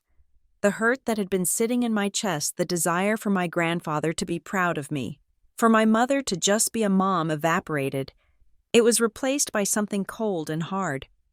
Okay, I said. Walter looked surprised. Okay. I understand your position, I said. You view me as a liability. You view the car as a medical device. You view my housing as a revocable privilege. We view you as family, Walter said. And the offer stands. Move into the townhouse. Let us manage the accounts. Sign the guardianship acknowledgement so we can formalize the support structure for the baby. Do that, and the eviction goes away. The car stays. The money flows. And if I don't, then the support stops, Walter said simply. All of it, today. I reached into my pocket. I pulled out Nina's card. I slid it across the polished wood table until it hit the edge of the file folder. This is my attorney, Nina Caraway, I said. My voice was steady. It didn't sound like my voice. It sounded like Nina's. Any further discussion regarding my housing, my medical history, or the mobility plan needs to go through her office. Walter looked at the card. He didn't pick it up. He smiled. A slow, amused curling of his lip. You hired a strip mall lawyer. Sarah, that is cute, but it is a waste of your limited funds. I have 3 requests, I continued, ignoring his smile. 1, I want a written confirmation that the lease termination is unrelated to the trust review. 2, I want a full transfer of the vehicle title to my name, or I will return the vehicle tomorrow. 3, I want a written statement that you will not pursue guardianship of me or my daughter, Elaine gasped. Sarah, we aren't pursuing guardianship, we just want— I want it in writing, I said. By Friday, or Nina files the preservation motion she drafted this morning. The smile vanished from Walter's face. The mention of a preservation motion hit a nerve. He knew what that meant. Discovery, subpoenas, private family business becoming public court record. You are making a mistake, Walter said. His voice was no longer a rumble. It was a hiss. You are choosing poverty. You are choosing to be alone. I am already alone, I said. I have been alone in this family for a long time. I just didn't have the paperwork to prove it. I stood up. My legs felt solid. My knee felt fine. I will be moving out of the duplex in 60 days, I said. Do not contact me directly again. Talk to Nina. I turned and walked out of the founder's room. I walked through the library, past the fireplace, and out the heavy front doors into the winter afternoon. My heart was hammering, but my head was clear. I had done it. I had drawn the line. I walked to the valet stand. The attendant, a teenager named Kevin who looked like he should be in study hall, was holding a set of keys. Mrs.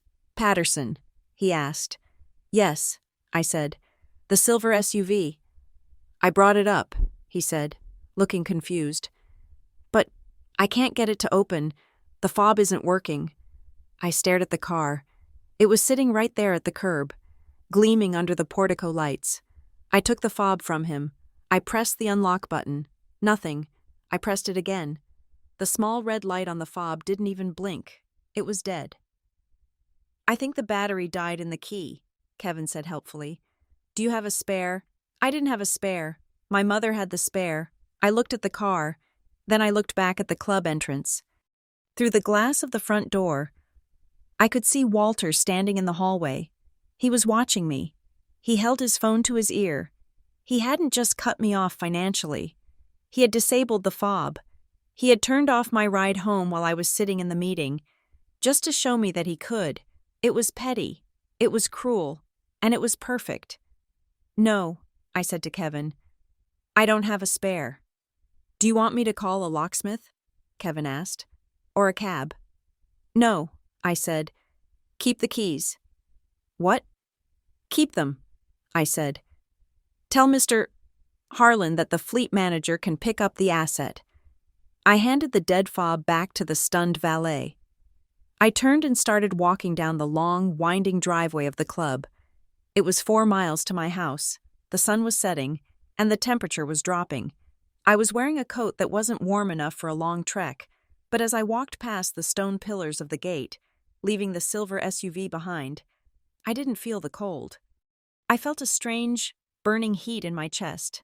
For the first time in my life, I wasn't wondering if I was doing the right thing. I wasn't wondering if I was crazy or ungrateful or broken. I knew exactly who they were, and I knew exactly who I was. I was Sarah Patterson. I was a mother, and I was done being driven. I walked faster, my boots crunching on the gravel. My feet hurt, but it was a good hurt. It was my hurt. If they could disable a car, they could disable my freedom. They could turn off my lights, my heat, my shelter. Unless I cut the wires, I reached for my phone to call Maya. But then I stopped. I didn't want to ride. I wanted to walk. I wanted to remember every step of this walk. I wanted to remember the cold wind on my face, so that I would never, ever be tempted to go back into the warmth of their fire again. I walked all the way to the main road, the darkness settling around me like a bruise, but in the distance, I could see the lights of the town.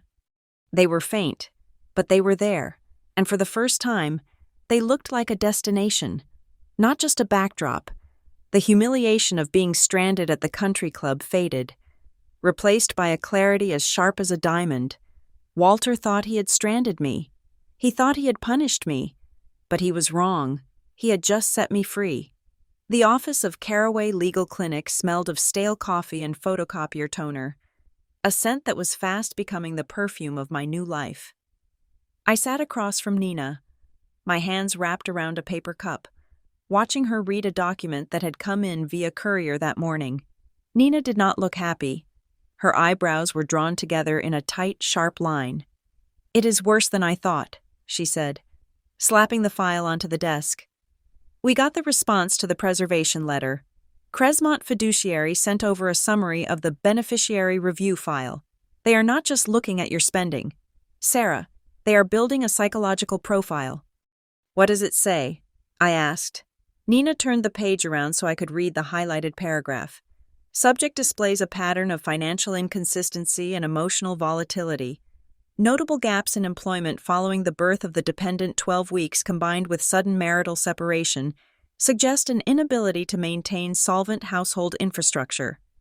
Subject's refusal of family-provided housing resources re-townhouse offer indicates impaired judgment regarding the welfare of the minor child." I stared at the words. Impaired judgment, because I didn't want to live in their cage. "They are spinning the maternity leave," Nina said, tapping the paper. "They are listing your unpaid time off as unemployment. They are listing the separation as instability. They are taking the normal chaos of having a newborn and framing it as a collapse." "Can they do that?" I asked. "I am on leave. I have a job to go back to, even if it is freelance." "They can do whatever the trust instrument allows," Nina said. She pulled another document from the stack. This one looked older, the typeface resembling something from a typewriter. "And that is the other thing. I pulled the original trust charter from the probate records. It was filed 40 years ago by your great-grandfather." She pointed to a section near the bottom. Clause 14b, the morals and stability provision. "Read it," Nina commanded. I read aloud. "In the event that a beneficiary is deemed compromised by reason of substance, debt, or moral failing, the committee reserves the right to suspend direct distributions and redirect all support to approved custodians for the management of said beneficiary's daily needs." "Approved custodians," I whispered. "That is the trap," Nina said. "If they label you compromised, they don't just cut you off. They take control of your money and give it to a custodian to spend for you. And guess who the default custodians are?" "Walter and Elaine," I said. "Bingo," Nina said. "They want to declare you incompetent so they can legally manage you like a child until you are 50. It is rare to see these clauses enforced this aggressively, but it is legal. They are going to argue that your instability triggers Clause 14b. I felt a cold rage settle in my stomach. It was so clean, so bureaucratic. They wouldn't have to drag me out of my house. They would just sign a paper that made me a ward of the estate. "We have the review meeting on Thursday," I said. "What do we do?" "We stop defending," Nina said, "and we start prosecuting. You recorded the conversation at the club." I nodded. I had started the voice memo app on my phone the moment I walked into Briarwood Country Club. Just as Nina had instructed, the phone had been in my purse, face down, but the microphone was excellent. "Good," Nina said. "Because we are going to walk into that room and show them that if they trigger Clause 14b, we will trigger a lawsuit for coercion, harassment, and illegal surveillance. We are going to make the cost of controlling you higher than the cost of letting you go." I drove back to the duplex, my mind racing. The new policy eviction notice was still taped to my refrigerator, a constant reminder that the clock was ticking. When I pulled into the driveway, I saw a car I recognized. It was Ethan's Audi. He was leaning against the hood, his head in his hands. I parked the rental car, the cheap compact I was paying for myself, and got out. "Ethan." He looked up. His face was gray. He looked like he hadn't slept in a week. "They called me again," he said. His voice was raw. "Who?" "The partners at the firm, and the client, the liaison from Harlan Holdings." I sighed, shifting my bag on my shoulder. "What did they want this time? Did they want you to check if I bought name-brand diapers?" "No," Ethan said. He pushed off the car and took a step toward me. "They told me that the consulting contract for the Riverfront project, the one that pays 80% of my salary right now, is under review. They said the client is concerned about potential conflicts of interest regarding my personal life." "They are threatening your job," I said. They said it would be a shame if the contract was terminated, Ethan said, his voice shaking. But they also said it could be extended for another 2 years, with a bonus, if I could help stabilize the family situation. They want me to sign a statement, Sarah. They want me to sign an affidavit saying that you are struggling with postpartum depression and that I support the appointment of a financial guardian. I stared at him. The wind whipped my hair across my face. And what did you say? Ethan looked at me. For the first time in months, his eyes didn't slide away. They locked onto mine, full of fear and exhaustion, but steady. I told them to go to hell, he said. My breath caught. You did? I told them I wouldn't sign it, Ethan said. I told them you are the most stable mother I know. I told them that if they pull the contract, I will sue them for wrongful termination, and I will subpoena every email where they mentioned your name. Ethan, I said softly, they will destroy the firm. You know that. Maybe, he said. He ran a hand through his hair. Probably. The partners are furious. I might be out of a job by Friday. Why did you do it? I asked. You were so scared last week. I am still scared, he admitted. But I looked at the affidavit, Sarah, and I saw what they were trying to do. They weren't just attacking you. They were trying to make me a weapon against my own wife, against Lily's mother. He reached into his pocket and pulled out a folded piece of paper. I wrote my own statement, he said. For your lawyer.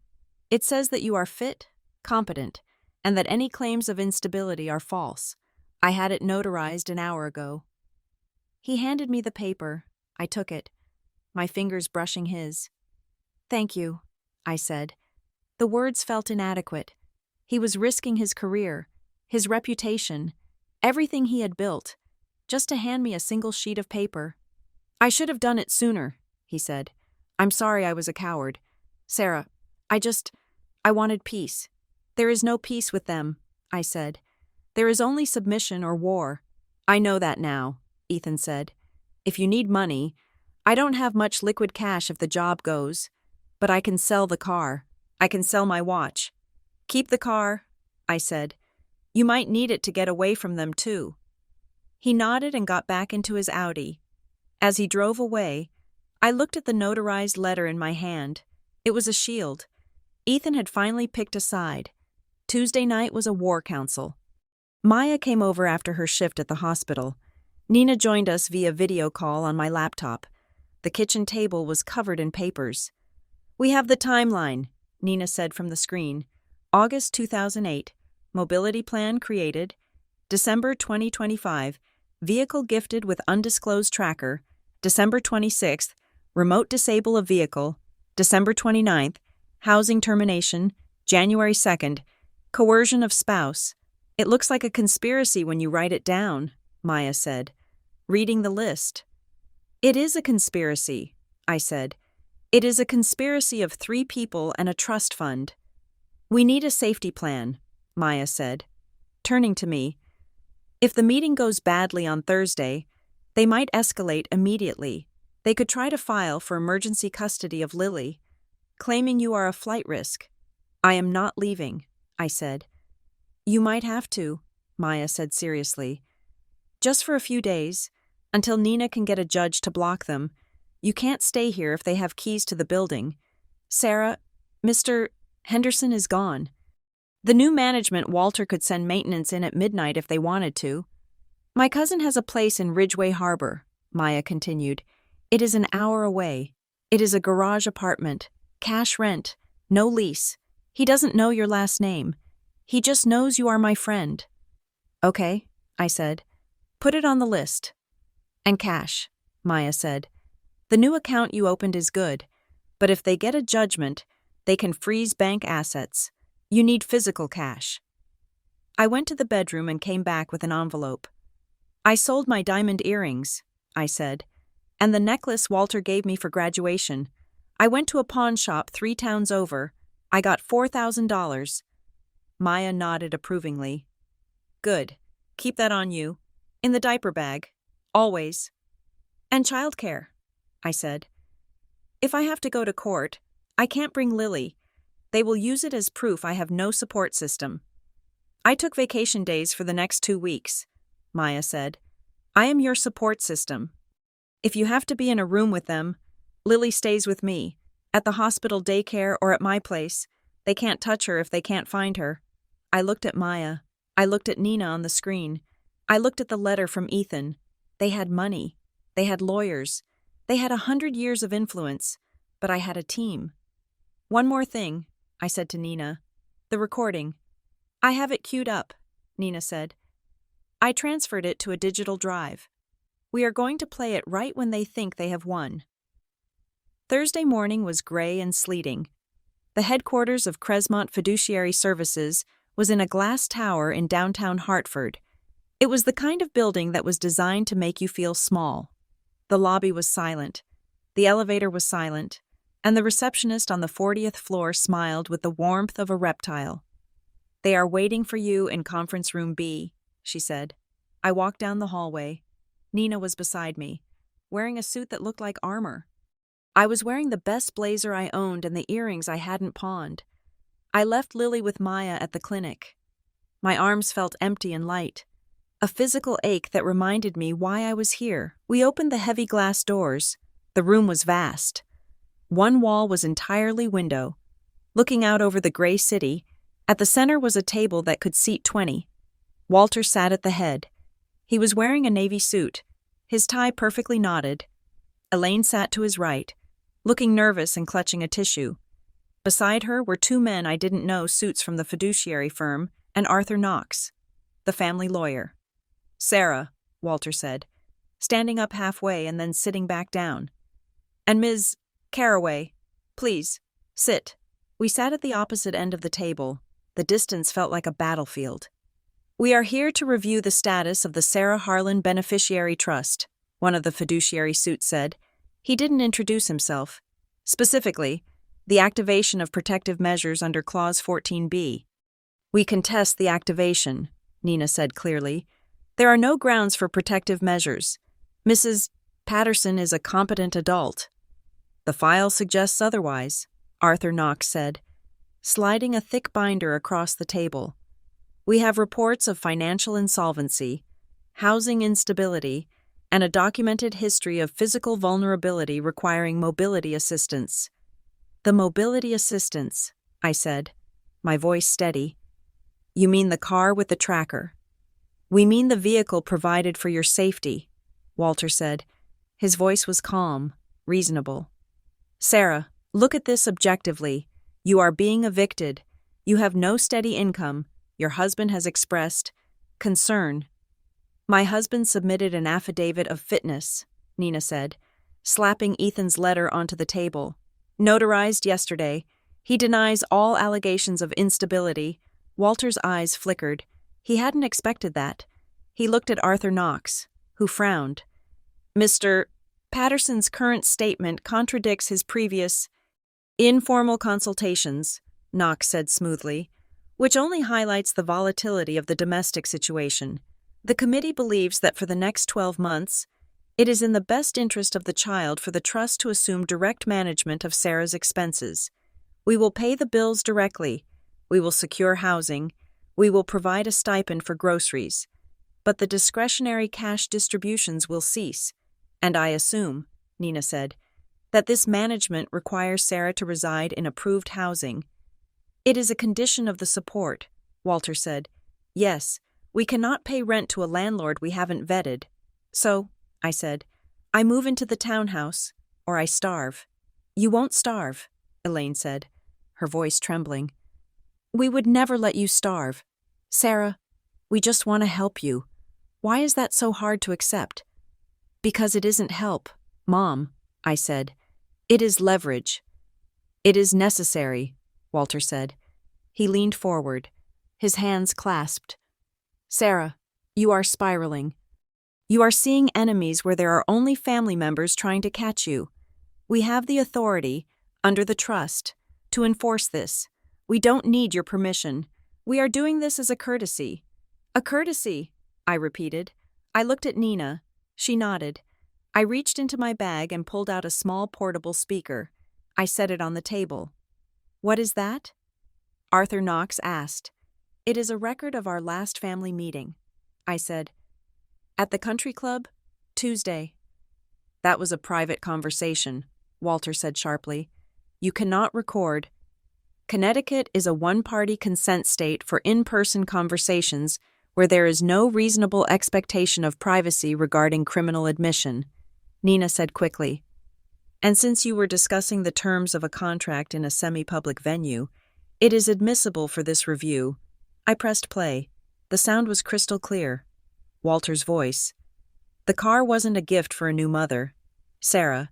It was the activation of a disability protocol. We treat you as a risk because the documentation says you are a risk. My voice. You wrote a story about me being broken before I even had a chance to be whole. Walter's voice. We can freeze help.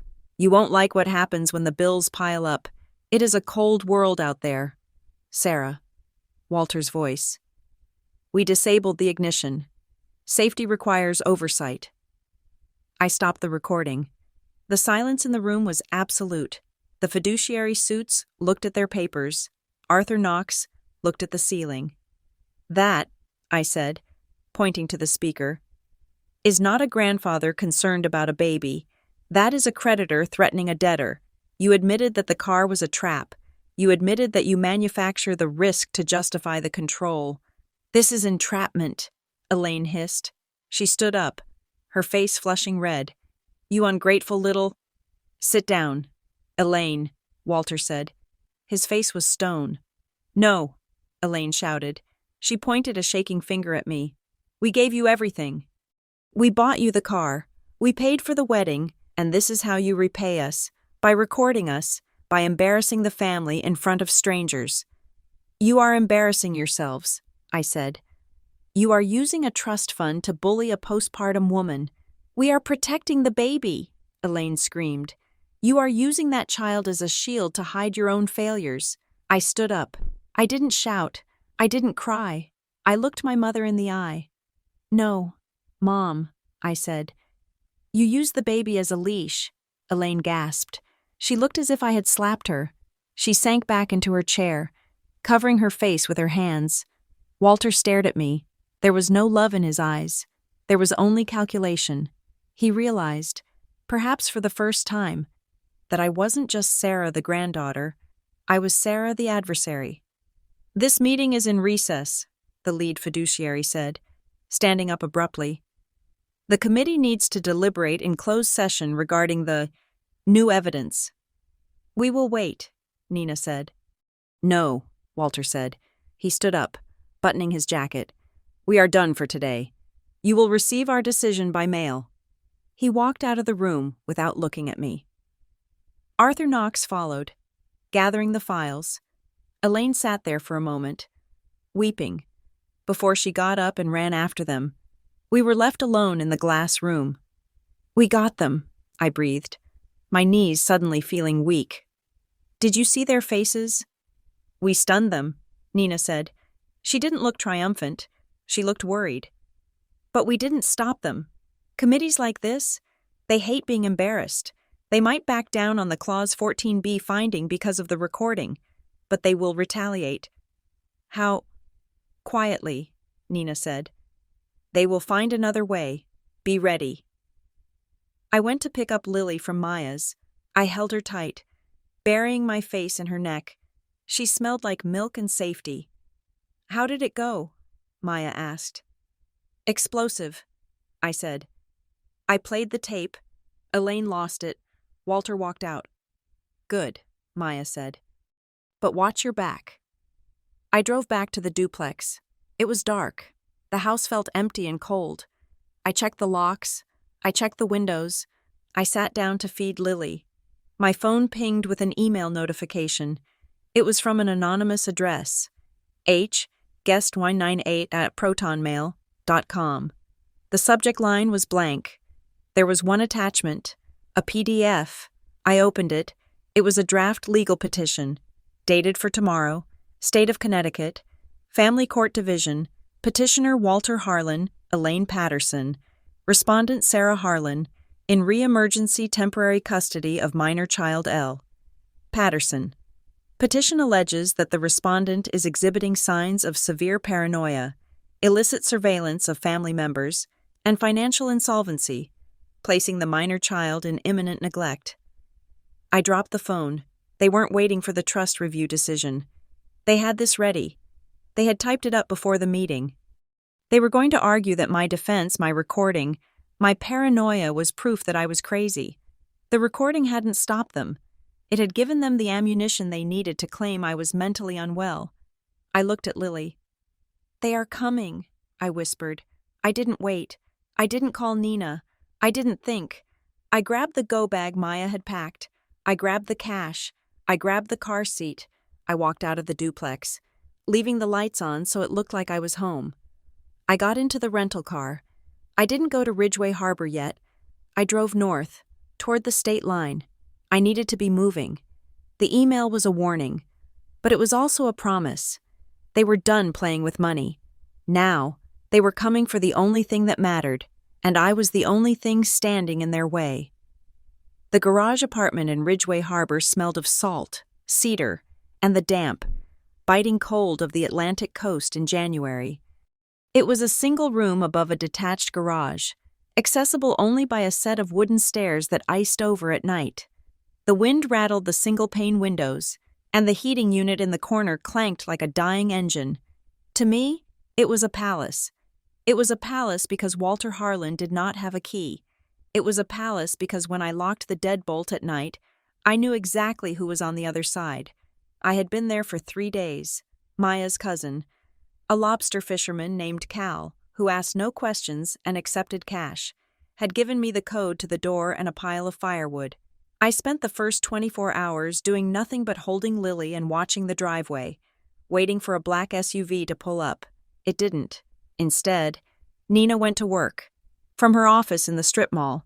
She filed a flurry of emergency motions. She filed a preemptive objection to any ex parte custody orders, attaching the recording of Walter admitting to the remote disable of the car. She filed a change of venue request, arguing that the Harlan family's influence in our county made a fair hearing impossible. She clogged the gears of their machine with paper. I changed my mailing address to a P.O. box in a town 3 towns over. I bought a burner phone at a convenience store and texted only Nina and Maya. I became a ghost, but ghosts still have to look at the internet. On the second day, I made the mistake of checking my social media from the library computer. I hadn't posted in months, but my feed was active. My cousin Beatrice had posted a photo of a bouquet of white roses on her dining table. The caption read, "Thinking of our family today. Postpartum struggles are so real. Sending love and light to those who are lost in the darkness. We are here when you are ready to come home." It was masterfully done. It didn't name me, but everyone knew. The comments were full of prayer hands and sad faces. So sad when they push family away. Mental health is so important. Praying for the baby. Walter was controlling the narrative. He wasn't painting me as a villain. That would be too messy. He was painting me as a tragedy. He was weaponizing concern. He was telling the world that I was spiraling, that my flight to safety was actually a symptom of my sickness. I sat in the library, feeling the shame heat up my face. I wanted to reply. I wanted to post the recording. I wanted to scream that I wasn't lost. I was escaping. But I didn't. I logged out. Nina had warned me. "If you engage, you validate their story," she had said. "If you argue, you look unstable. If you stay silent and build your life, you look capable." So I refused to perform. I didn't post a picture of my perfect motherhood to prove them wrong. I went back to the garage apartment, heated up a can of soup on the hot plate, and fed my daughter. I wasn't a perfect mother. I was a tired mother. I was a scared mother. But I was a mother who was free. On the 4th afternoon, a car crunched over the gravel driveway. I froze. I was standing at the sink washing bottles. I moved to the window, staying behind the curtain. It wasn't a black SUV. It was a dusty Audi with a dent in the rear bumper. "Ethan." I let out a breath I felt like I had been holding for a week. I grabbed the keys and ran down the icy stairs. Ethan looked terrible. He had lost weight. His coat was unbuttoned, and he looked like he hadn't shaved in 3 days. But when he saw me, he smiled. It wasn't a happy smile, but it was real. He opened the trunk. It was full of grocery bags, diapers, wipes, formula, a case of water. "I didn't know what you needed," he said, standing by the bumper. "So I bought everything." "How did you find me?" I asked. "Maya," he said. "I had to beg her. I had to show her the affidavit." He reached into his coat pocket and pulled out a thick envelope. "I filed it," he said, "with the court, and I sent a copy to Walter's office." I took the envelope. Inside was a certified copy of a sworn statement. I, Ethan Patterson, attest that Sarah Harlan is a fit, competent, and attentive mother. Any allegations of instability are unfounded and appear to be a strategy to exert financial leverage. I have witnessed members of the Harlan family threaten my employment to coerce my cooperation in these allegations. I looked up at him. "Ethan, your job. Gone," he said. He said it lightly, like he was talking about a lost glove. "They terminated the contract yesterday. Restructuring. The partners asked me to resign this morning." "I am so sorry," I said. "I ruined your life." "No," Ethan said. He leaned against the car, looking at the gray ocean visible through the trees. "You woke me up. I was miserable. Sarah, I was a yes man for people who hated me. I have no job. I have no prospects. I have to sell the Audi next week, but I slept last night for the first time in a year." He looked at me. "You aren't spiraling. You are standing, and I wanted to stand next to you." He didn't try to hug me. He didn't ask to come up. He just unloaded the groceries, stacking them at the bottom of the stairs. "I am going to stay at my brother's place in Boston," he said. "It is far enough away, but close enough if you need a witness." "Thank you," I said. He got back in the car. Before he closed the door, he looked at me one last time. "Sarah," he said, "they are going to come at you hard. Walter doesn't lose. He just changes the game." "I know," I said. "I am ready." The next morning, Nina called. Her voice was tight. "I found something," she said. I was digging through the vehicle history report, the deep one, not the summary, and I cross-referenced it with your credit file. "The tracker?" I asked. "No, the credit," Nina said. "Sarah, do you know what your credit score is?" "It used to be 750, I said. "I haven't checked it lately." "It is a ghost score," Nina said. "You have no installment history, no mortgage, no car loan, no significant credit utilization, because they paid for everything," I said. "That was the gift." "That wasn't a gift," Nina said sharply. "It was a suppression tactic. By keeping the car in the company name, they ensured you never built a credit history for a major asset. By paying the rent directly to the shell company, they ensured you never had a rental history verification. You are 33 years old, and on paper, you look like a teenager. No bank will give you a loan. No landlord will rent to you without a cosigner." I sat down on the edge of the lumpy mattress. "They kept me off the grid." "Deliberately," Nina said. "The mobility plan wasn't just about tracking your location. It was about tracking your solvency. They wanted to make sure that if you ever tried to leave, you wouldn't be able to buy a car or rent an apartment. They designed your life so that you would always fail the application process." It hit me then, the sheer scale of it. It wasn't just mean. It was architectural. They had built a life for me that looked like a castle, but was actually a silo. They had kept me warm and fed so that my wings would atrophy. "So I can't get a car," I said. "Not easily," Nina said. "But knowledge is power. Now we know why they are so confident. They think you have to come back because the math says you have to come back." "I'm not going back," I said. "Good," Nina said, "because I have a meeting set up. Walter agreed to see us. Tomorrow. At the house." "Why?" I asked. "Why would we go there?" "Because we are not going to beg," Nina said. "We are going to deliver terms. You are going to look him in the eye, and you are going to tell him that the price of his reputation is higher than the price of a car title." Harlan House looked different when I wasn't afraid of it. It looked smaller. It looked like just a pile of bricks and ego. I drove the rental car up the long driveway. Nina was following in her sedan. We had agreed that she would wait in the car, just outside the front door, with her phone recording. If you go in alone, he will say things he won't say in front of a lawyer. Nina had said, "We need him to say the quiet part out loud one last time." I walked up the steps. I carried a folder. Inside was the title packet I had stolen from the drawer, the printout of the tracker photos, and Ethan's affidavit. The door opened. It was Mrs.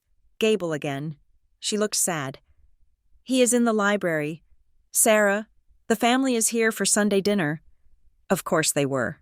It was Sunday. The Kincaids, the Turners, my mother, they were all there, eating roast beef and pretending my seat at the table was empty because I was sick. I walked past the dining room. I heard the clinking of silverware. I heard laughter. It sounded alien. I walked into the library. Walter was there. He wasn't sitting. He was standing by the window, looking out at the gray river. "You came back," he said, not turning around. "I didn't come back," I said. "I came to finish this." He turned. He looked tired. The mask was slipping. Just a little. The recording at the fiduciary meeting had shaken him. He knew I had teeth now. "Sit down, Sarah," he said. "I will stand," I said. He sighed and walked over to his desk. He picked up a document. It was thick, bound in blue paper. "I have a proposal," he said. "A final offer, to end this unpleasantness." He slid the document across the desk. "I will sign the car title over to you," he said. "Today, full ownership, no liens, no tracking. I will also fund a 529 college savings plan for Lily with $250,000, fully vested." I looked at the document.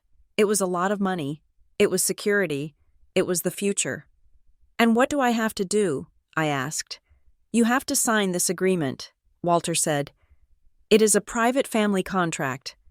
It stipulates that in exchange for these assets, you grant the Harlan family office consultation rights regarding major life decisions until the child reaches the age of 18. "Consultation rights," I repeated. "What does that mean?" "It means we are consulted," Walter said smoothly.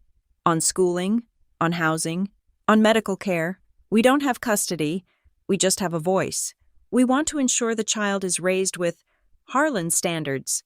And if I disagree with your consultation, then we go to arbitration," Walter said. "But we won't disagree. Sarah, you are a smart girl. You know what is best for her." I picked up the document. I read the clause. The beneficiary agrees to submit all housing relocations greater than 50 miles for committee review. The beneficiary agrees to provide quarterly medical and educational reports. The beneficiary agrees that failure to consult will result in immediate revocation of all vested assets and a confession of judgment regarding repayment. It wasn't a consultation. It was a veto. If I signed this, I couldn't move. I couldn't pick a school they didn't like. I couldn't marry someone they didn't approve of. They would own me. Not by owning the car, but by owning the contract. I looked at Walter. He was offering me a golden handcuff. He was offering me the one thing I had been desperate for: safety, but the price was my autonomy. "It is a generous offer," Walter said. "Think about Lily.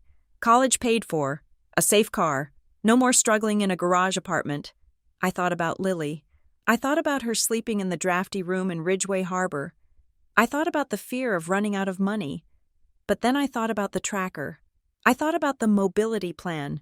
I thought about Ethan, broken and rebuilding. If I signed this, Lily would grow up safe. But she would grow up watching her mother ask permission to live. She would learn that love is a transaction. She would learn that she is an asset to be managed. "No," I said. Walter blinked. "Excuse me." "No," I said again, louder.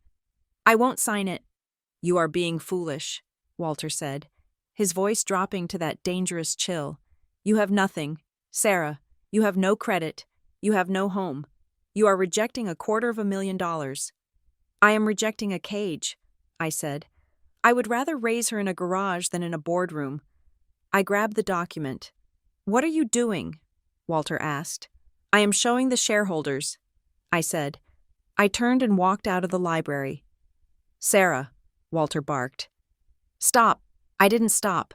I walked straight down the hall and pushed open the double doors to the dining room. The room went silent. 12 people froze, forks halfway to their mouths. My mother dropped her napkin. My Uncle Marcus stared at me. My cousin Beatrice looked terrified. "Sarah," Elaine whispered, "what are you doing here?" "I came to give you an update," I said. I held up the blue document. "Grandpa just offered me a deal. He offered to pay for Lily's college and give me the car." "That is wonderful," Aunt Linda said, beaming. "See? He is generous. There is a catch," I said. I opened the document. "He will only do it if I sign this. Clause 7. Consultation rights." I read it out loud. My voice rang off the crystal chandelier. "The beneficiary agrees that the family office shall have the right to approve all primary residences. The family office shall have the right to review all potential step-parents or cohabitants. Failure to comply allows the family to seize assets." I looked around the table. The smiles were gone. "He doesn't want to help Lily," I said. "He wants to own her. He wants to own me. He wants to buy the right to tell me where to live and who to love." I looked at my mother. She was pale, her eyes darting between me and the door where Walter was now standing. "Did you know about this, Mom?" I asked. "Did you know the price of the help was my freedom?" Elaine looked at Walter. He stared back at her, his face impassive. She looked terrified. Not terrified for me, terrified of him. Terrified that the perfect picture she had curated for 60 years was cracking open right in front of the salad course. It is for your protection," Elaine stammered. "You need guidance, Sarah." "I don't need guidance," I said. "I need a mother. But since I don't have one, I will be one." I tore the document in half. The sound was loud, violent. I tore it again. I dropped the pieces on the table, right on top of the roast beef. "I am done," I said. "Keep the car, keep the money, keep the trust. I am walking away." The silence was absolute. It wasn't empty. It was heavy, like a wet wool blanket. I had broken the cardinal rule of the Harlan family. I had refused the money, and by refusing the money, I had stripped them of their power. I turned to Walter. He hadn't moved. He wasn't angry. He wasn't shouting. He was looking at me with a strange, clinical detachment. "You think you have won," he said quietly. "I think I have left," I said. "You haven't left," Walter said. "You have just changed the venue." He reached into his jacket pocket and pulled out a folded paper. He didn't hand it to me. He placed it gently on the sideboard. "I filed this at the courthouse at 4 o'clock today," he said, "before you arrived." "What is it?" I asked, my stomach tightening. "Custody." "No," Walter said. "We know we wouldn't win custody. You are fit. Physically. Ethan made sure of that with his little letter." He smiled. A thin, cruel line. "It is a petition for an emergency financial conservatorship," Walter said. "Based on the evidence of your lack of credit history, your lack of income, and your erratic refusal of guaranteed assets, we are arguing that you are financially incompetent to manage the trust distributions. We are asking the court to appoint a third-party conservator to manage every dime that has your name on it." I stared at him. "You can't do that," I said. "We can," Walter said. "And until the hearing, the assets are frozen. All of them, even the new account you opened. We flagged it as commingled trust funds." He took a sip of his wine. "You want to be independent. Sarah, fine. Be independent with $0. Let's see how much freedom you have when you can't buy milk." The room spun. They had checkmated me. They knew I wouldn't sign the consultation agreement, so they had already moved to starve me out. I looked at my mother. She looked down at her plate. She knew. She had known all along. I wanted to scream. I wanted to lung across the table, but I didn't. I remembered Nina's voice, "Be a rock." I took a deep breath. I adjusted my bag on my shoulder. "You filed a petition," I said. That means we have a hearing. That means we have a judge. A judge will look at the numbers, Walter said, and the numbers say you are a pauper. A judge will look at the truth, I said, and the truth is that you had to rig the game to beat me. I walked to the door. I paused and looked back at them, my family, sitting in their beautiful prison, eating their expensive food, terrified of the world outside. I will see you in court, I said. I walked out of the house. I walked down the steps to where Nina was waiting. Did you get it? I asked. I got the audio, Nina said. I heard the tear. I heard the threat. He filed for conservatorship, I said. He froze the money. Nina's face hardened. She started the engine. Then we fight, she said. I got into the car. I didn't look back at the house.